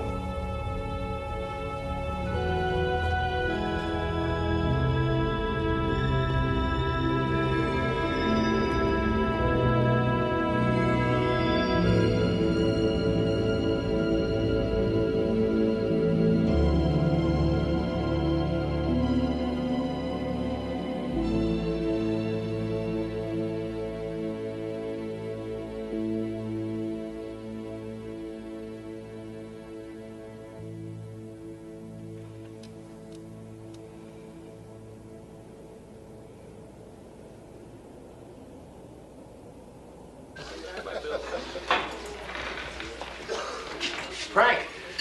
Hey, look at you. Where's Laurel? Oh, she's out back someplace. We're having a poker game tonight, 7 o'clock. I'll hold a place for you. Huh? Why bother? You know he never comes. Eat your cornflakes. Hello. I know you're there. And I know you hear me. And I can wait. I can wait just as long as I have to. You've burned your hand. Yes. On a candle. Yes? I'm sorry. Last call for breakfast. Would you like something to eat? Breakfast would be very nice, I think. We have bacon, eggs, and toast and marmalade. Toast and jam and jelly. And we got hash browns, but I wouldn't go near those if I were you. Mr. Roger Simpson Leeds, lately returned from a journey into shadow, who found that there is no darkness so complete that it cannot be penetrated by the human heart, or the Twilight Zone.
Norman Blaine, whose greatest fear is that if he were to vanish from the earth tomorrow, no one would notice, or mourn, or question.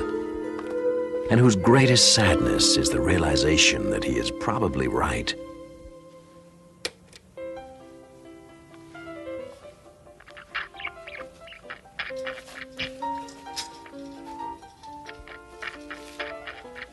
Sofa, coffee table, chair, and pet. Solitary decorations in a life noted chiefly for its isolation. Point of origin and point of destination for Norman Blaine, whose days and nights are routinely swallowed into unhappy silence.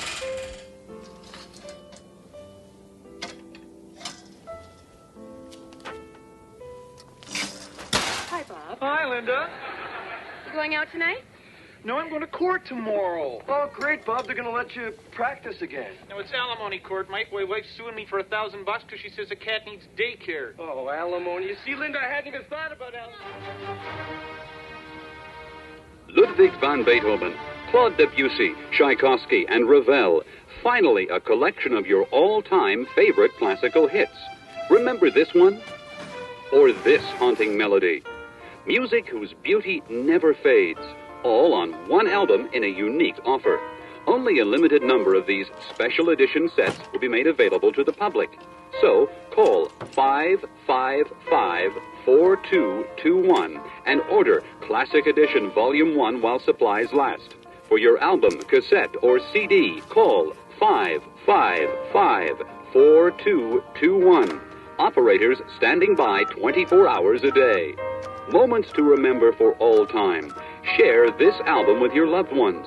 Rachmaninoff, Haydn, Strauss's Blue Danube, Pachelbel's Canon, indeed.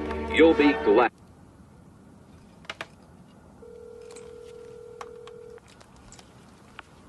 Hello? Yeah, hi. I'm sorry, I think I dialed the wrong number. Excuse me? Listen, I'm really sorry. It's just a wrong number. I probably woke you up. No. It's, okay. I was just sitting here, and I heard the phone ring. For a minute, I was afraid whoever was calling would hang up before I got here. Yeah, I know what you mean. I hate it when that happens.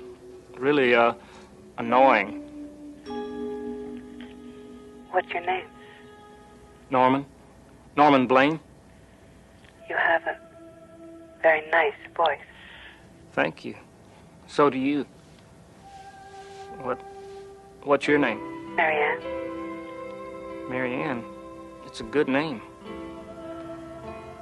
Listen, would you like to talk a bit? I mean, if you're not busy or... That would be nice.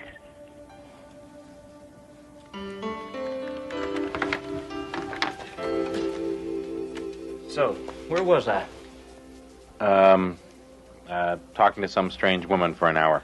Hour and a half. That's the amazing thing about it. It wasn't like she was a stranger at all. It was, I don't know, special somehow. She was a little nervous at first, but after a while she started talking, I started talking, like we were old friends. Next thing I knew, it was an hour and a half later. Exactly. She was friendly and fun. God, I hadn't had that much fun in ages. Now I don't know what to do next. I mean, she said I could call her back tonight after 7. I guess she works late. But I'd really like to meet her. I just don't know. Look, Norman, a year and 2 months, you and I have been sharing this office. For a year and 2 months, I've been able to come in here and sit at my desk and pretend that I'm all alone. Because from your side of the room came a blissful silence. I mean, I really like silence. I have 5 kids. Look, you want my advice? Ask her out, okay? You know, suggest lunch or dinner or ice cream, a trip to the zoo, whatever, just go crazy. You know, the fact is that she wouldn't spend all that time talking to you if she didn't want to meet you, right? Simple problem, simple solution, okay? Now, Norman, you're a nice guy. But for the next hour, I would really like to have no noise. That would make me a really happy man. Okay?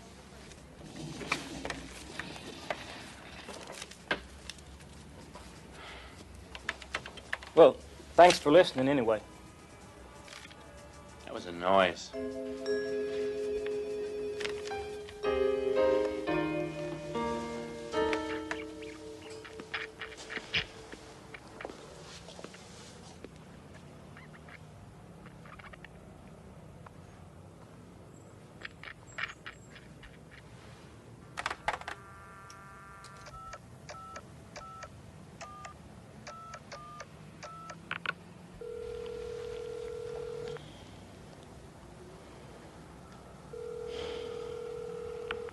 Hello?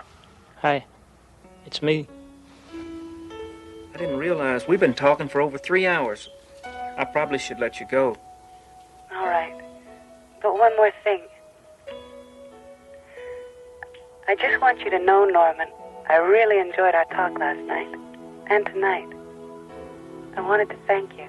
Well, same here. In fact, listen, I was thinking and wondering if you'd like to get together sometime. Maybe lunch, dinner, a movie, anything you want.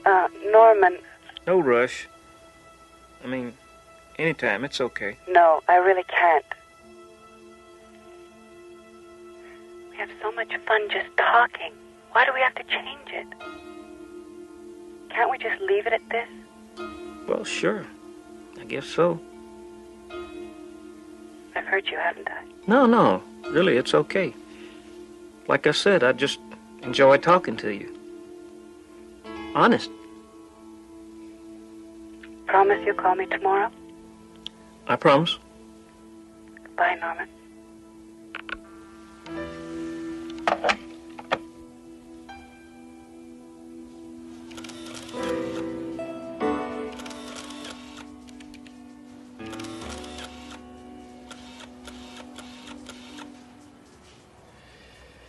Okay, Norman, give. What? For 5 days now, you've been absolutely quiet, not a sound. You know, it's the strangest thing. We've talked for hours and hours over the phone, but she won't come out on a date. So let me give you some advice. Okay. Look, you say you want to meet this woman, right? But you don't know who she is, and you don't know where she lives. All you've got is a phone number. Have I got it surrounded here? Yes. Okay, well, you've heard of reverse listing. Like, you phone the operator, you tell her you've got this number, you think it's the right one, you know, you say it's an emergency or something, and you get the operator to tell you the address that goes with that number. And once you've got the address, you cruise by and you just run into her by accident. Okay? After that, you're on your own.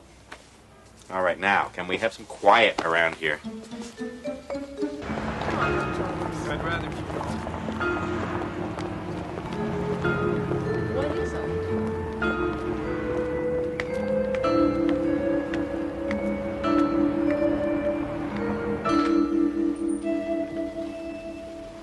Excuse me, do you know if a Mary Ann works here? Mary Ann. Would you know her last name? I'm sorry, I don't. She could be one of our interns. Interns. Volunteer workers. Who would I check with? You could ask the director, but she's out for lunch. Why don't you come back in an hour? Thank you very much. May I look around? Of course.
see you're admiring the sculpture. Very nice. Terrible story, that one. Oh? That's the last thing she ever did. The self-portrait. Hmm. I never met the woman myself, but if this work is any indication, we've lost a very special artist. Why a woman as talented as that would kill herself, I don't know. She killed herself. Oh, yes. There were the usual rumors, of course. Lovers, quarrels, and all that. What a waste. It breaks my heart to think we'll never see anything else from Mary Ann Lindaby.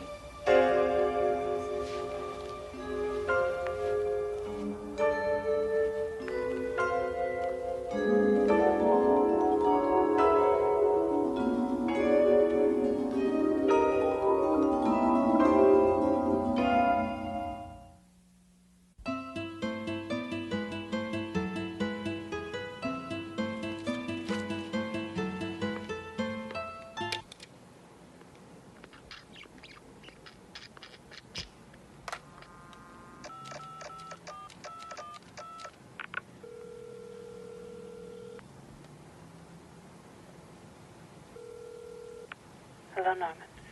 Hello, Mary Ann. I didn't think you were going to call. I saw you today, Norman. You came by.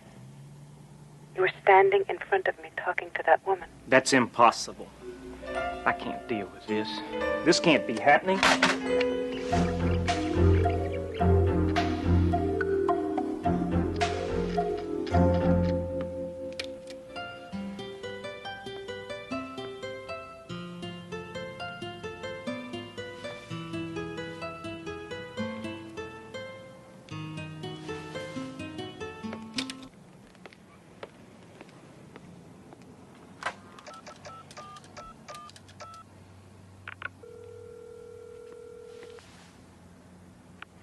Hello?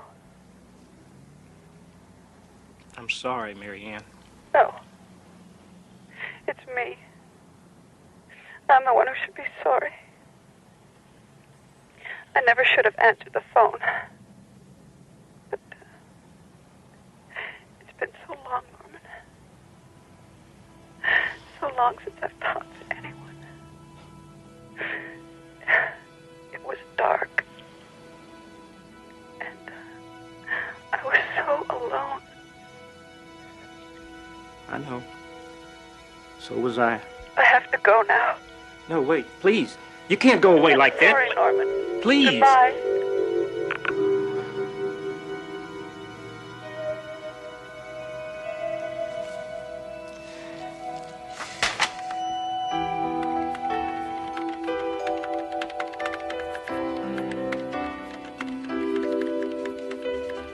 I'm going to lunch now. Be back in an hour.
You were the only one that ever made me feel I was wanted.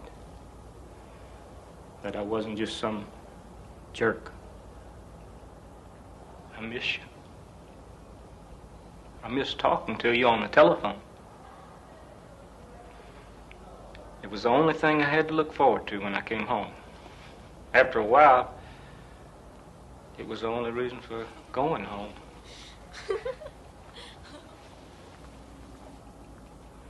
Don't you understand? I used to feel I was nothing, that I had nothing. And then there was you, and everything changed. And I thought, my God, I'm in love. For the first time in my life, I'm honestly and truly in love. And it all just went away. Without you, there's nothing left for me. I'm sorry, Mary Ann. I'm sorry.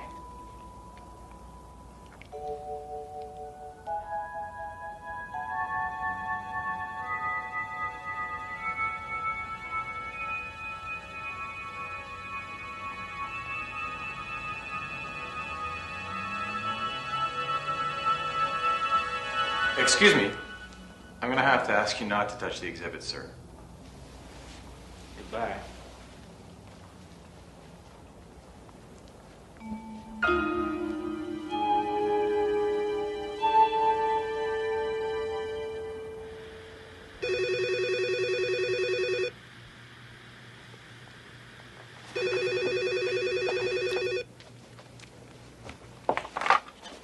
Hello? Norman? Mary Ann. It was so hard to call you. It's dark here. So dark. I heard what you said about there being nothing left for you. It scares me. It's what I said when I was so lonely and hurt. And I couldn't make the pain go away. It just stayed with me so long and so hard. And I couldn't take it anymore. I love you, Mary Ann. No, please. I do, and I'm sorry. I didn't think it would happen. I didn't expect it, ever. And I can't help it. I love you.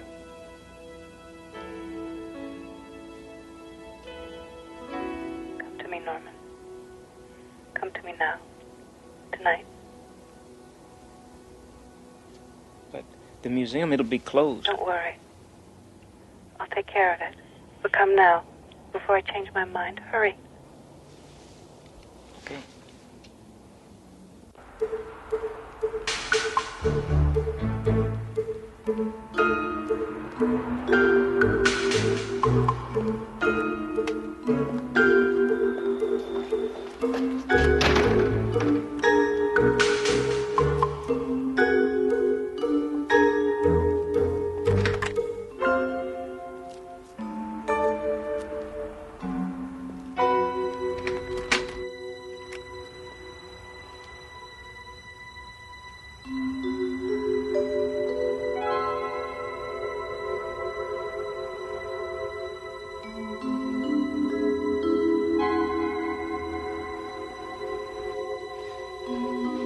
Mary Ann?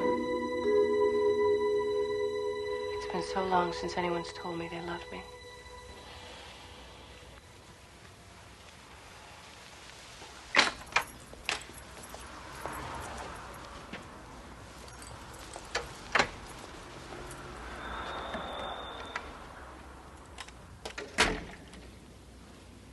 I don't want to be alone anymore. Stay with me. Please. Forever.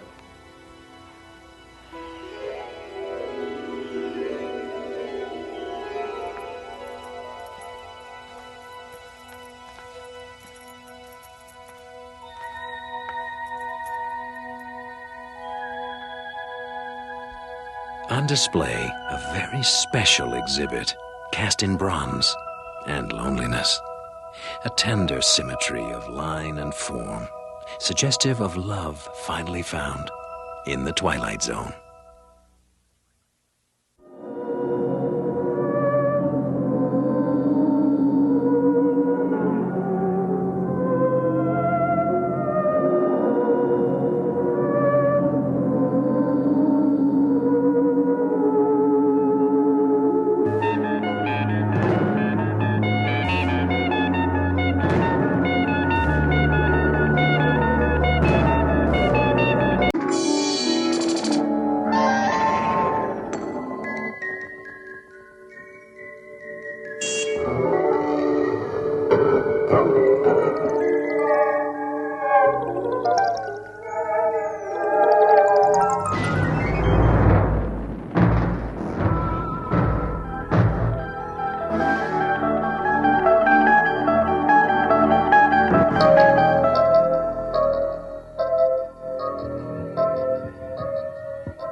Best apple pie I had.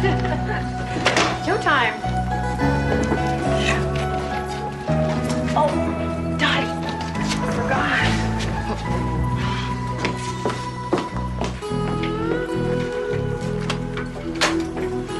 Morning.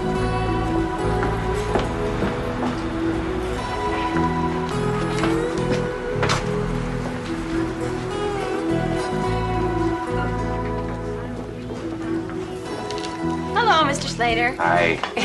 I'd like to see Mr. Simmons. Oh, I'm sorry. He's no longer here. You have to see Mr. Cutler. Morning, Mr. Cribbins. Hi, morning, Miss Bailey. Did you check your figures against this? I gave you 7 cents off yesterday. Yes, sir. Oh, Mr. Cribbins. I'm ordering tickets for the livestock show. How many do you need? Just one. Okay. Your figures match today. Hi, Barb. Still trying to get him into a conversation? Frank, I've only been trying for a year. Hello? I'll tell him right away. Mr. Cribbins? Mr. Cutler wants to see you in his office right away. Thank you.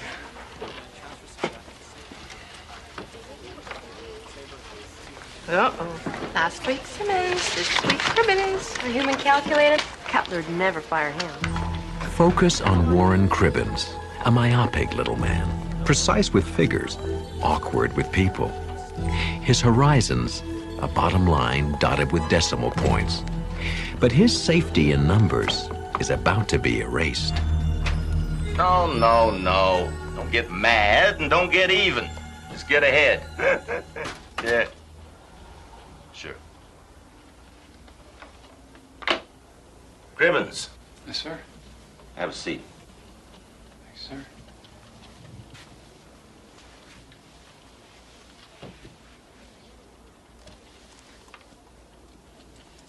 I'll get right to the point. You like your job? Yes, sir, very much, and I hope my work has been to your satisfaction, sir. Right down to the last decimal point. Oh, thank you, sir. Wish I could say that about everyone. Cribbins, Warren, how'd you like a promotion? Well, I've decided that you should replace Simmons as the new loans officer here at the Farmers Bank.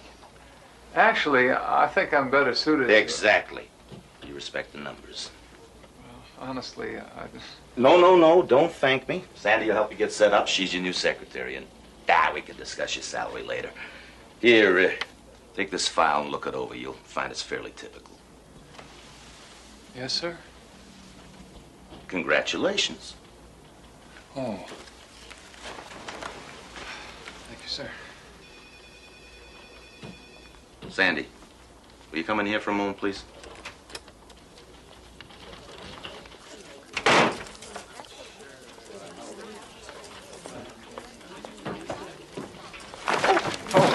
I'm sorry. Oh. I wasn't looking where I was going.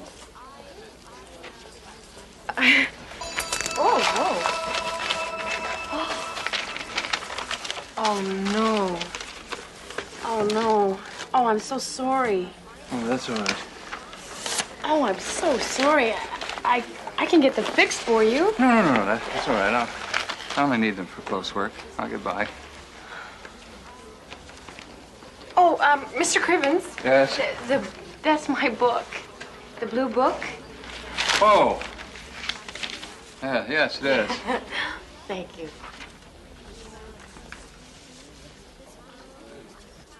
No, I did not take out your loan. You did. Yeah. Yes, and you agreed to abide by the conditions of said loan. No, I can't do that. Mr. Simmons is no longer working here. I said that I can't do that, and Mr. Johnson, I would appreciate it if you would watch your language, Mr. Johnson. Mr. Johnson?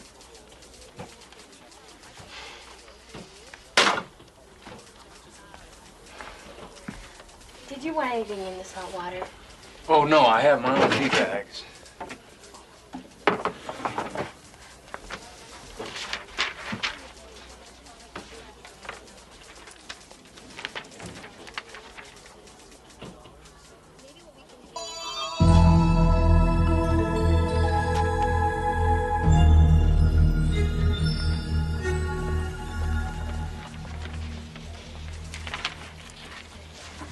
Yes, Mr. Crivens. Some money just dropped in there.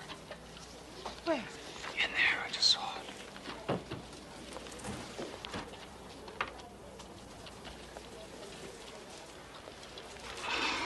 I'm sorry. Oh, it's okay. I could have sworn that. Really, I am. I'm sorry. Okay.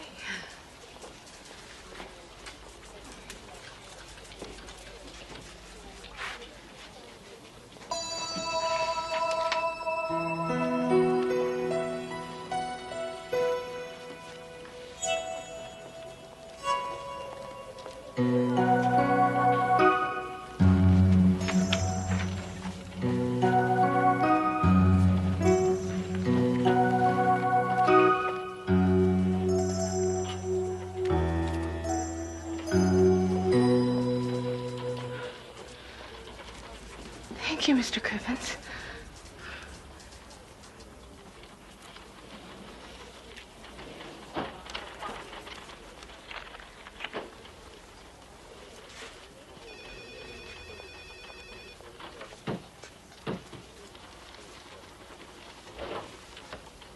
Mr. Crivens, Mr. Cutler wants to see you as soon as you've read all of these. Thank you. Okay, now those green pins represent the property that the bank already owns, the color of money. And the white ones are what the major farm combines own, pure and untouchable. And the red ones, well, they're what we have paper on, mortgages, Warren. Some firsts, mostly seconds, for people mostly operating in the red. And those are my new concerns? Exactly. We have to call in all outstanding loans as they come due. I see, but what if they can't pay? Then we foreclose.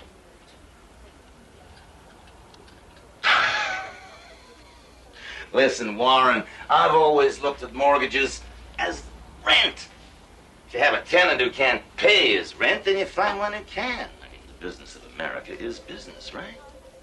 Calvin Coolidge. Exactly. That's what makes us great.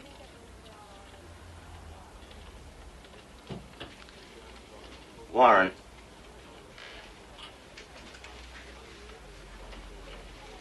Do you have any idea why we're stepping up our activity on this? No, sir.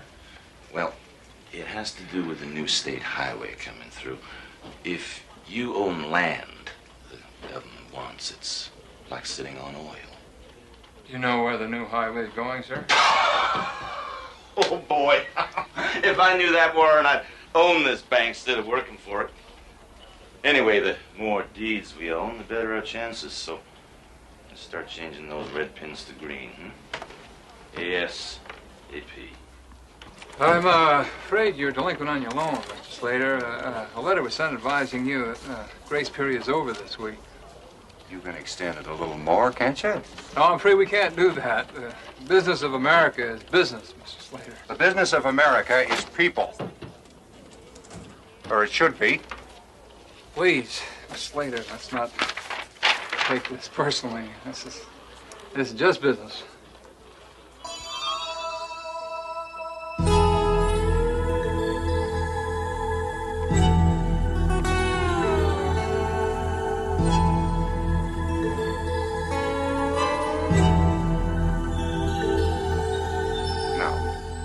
This isn't just business. This is my life.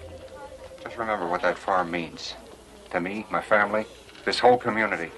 I promise to look at the figures again, Mr. Slater. See what we can do. Name's Vern. Thank you.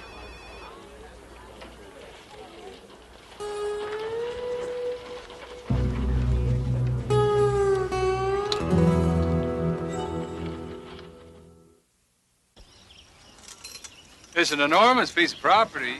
Without us farmers, just dirt and dust.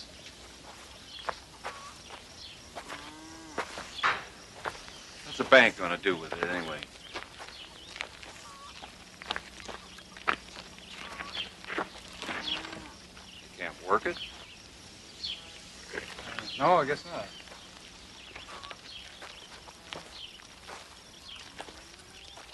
Adam, where's your mom? Mom! Emily!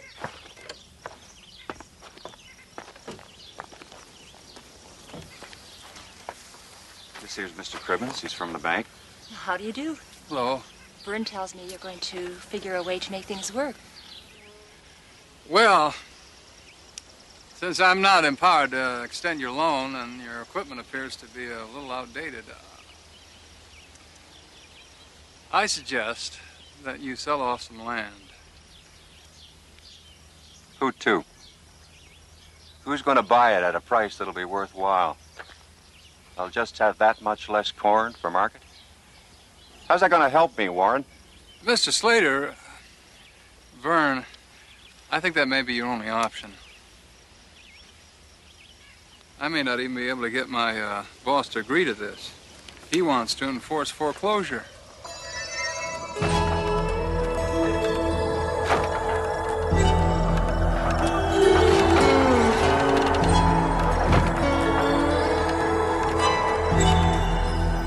I think enforce is the key word here. Oh, please, just look this over and think about it. I ain't selling. You hear me, Warren? You go down to the bank, you tell them I ain't selling. Tell them loud and clear, Warren. You hear me? I got faith in you, Warren.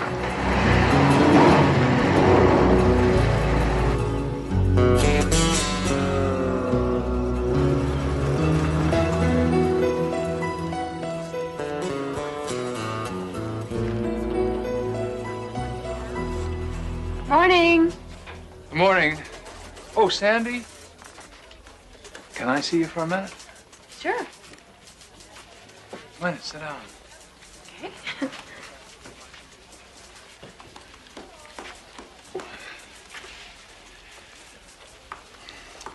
I have a question I'd like to ask you. If you were in a position to help some people, but by helping them you might lose a great deal yourself, yet by not helping them, the people you want to help, they may lose everything. Would you do it? Well, I mean, even if it meant risking your life savings. well, I don't really gamble. I can't afford to. But, well, I like doing things for other people.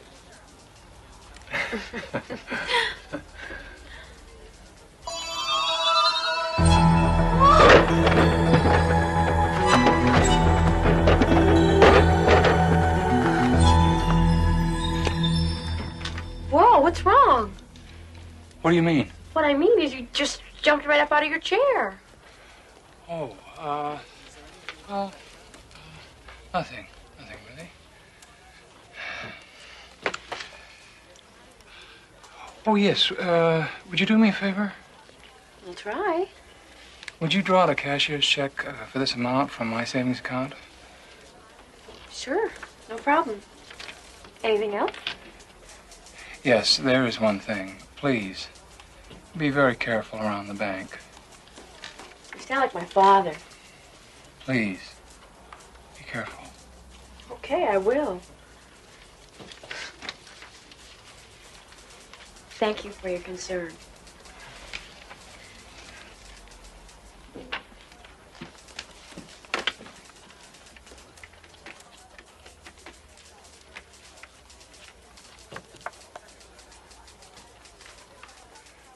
Hello, Mr. Slater. Vern. Yeah, this is Warren. I think I may have found a solution.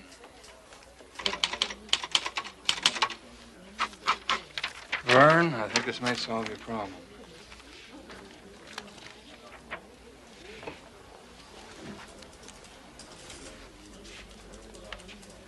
This is a loan. Yes, a personal loan from me. Yes, correct. Warren, I won't let you down. I'll pay you back every single penny. I promise you.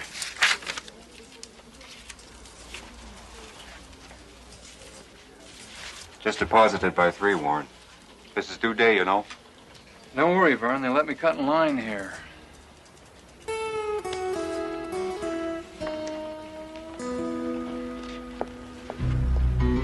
Sandy?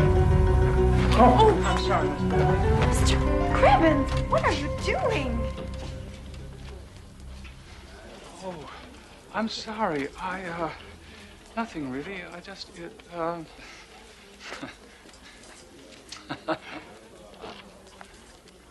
I thought you were going to fall. I use this ladder all the time, and I've never fallen, not once. Oh, I don't understand. You were supposed to be careful. And I was. Oh, I nearly forgot. You're supposed to go see Mr. Cutler in his office. ASAP. So, with foreclosures, like I said, it all depends on the worth of his assets. Here, I have some figures available on that. So, don't dicker with him too much there. He's in no position. His debt load's so heavy he can't say no, even when we offer him bottom dollar. Now, sure, it's a tough deal for the guy, but, well, that's business. Right, Warren? No, I had no idea we'd strike it this rich by grabbing the Slater farm. Yeah, well, just wait and see what else I got in mind. You betcha. I love highways. Warren, did you understand what I just said? Yes, sir. Offer Vern Slater bottom money because he's so far in debt he has no choice but to take it. Exactly. Remember the note's due today, plus penalties, plus back taxes. But you can waive it all if he takes our offer. So, get on it.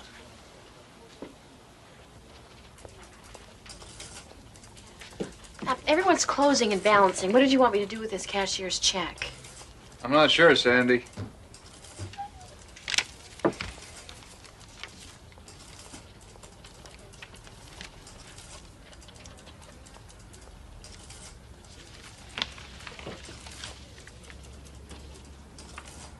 Deposited in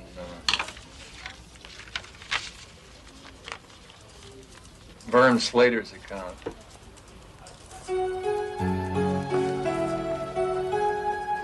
After what I told you, after everything I said. don't understand. You understand perfectly well. Don't play that game I'm with me, not sure Grimes. what you're talking about, Mr. Cutler. We should have owned that property. If not for you, we would have. You are directly responsible for costing me a fortune. How is that, sir?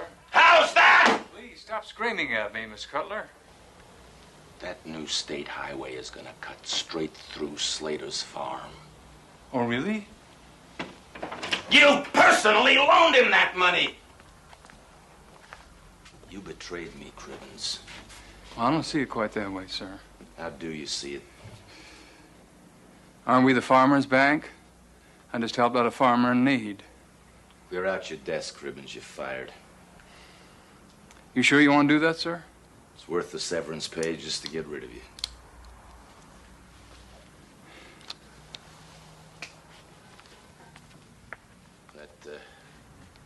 That sign's crooked. Fix it.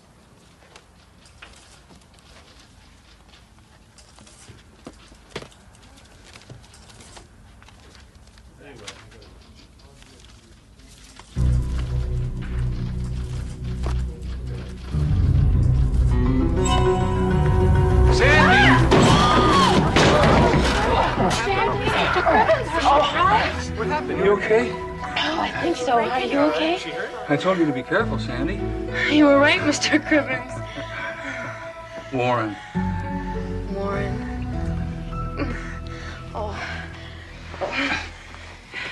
Oh, thank you. Hand off. Thank you. Oh. Oh, no, I did it again. What? Your glasses, I broke them. I think they're totally useless now. Well, that's all right, Sandy. I won't be needing them anymore.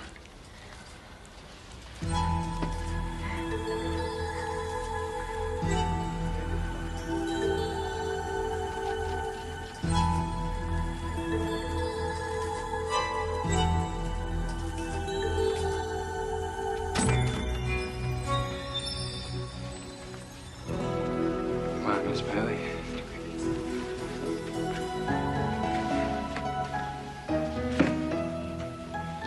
Accidents will happen, and Warren Cribbins had a lucky break. Instead of blindly following orders, his eyes were opened, and he saw humanity, and discovered it was his greatest asset. Add him to the list of those who have peered into the Twilight Zone.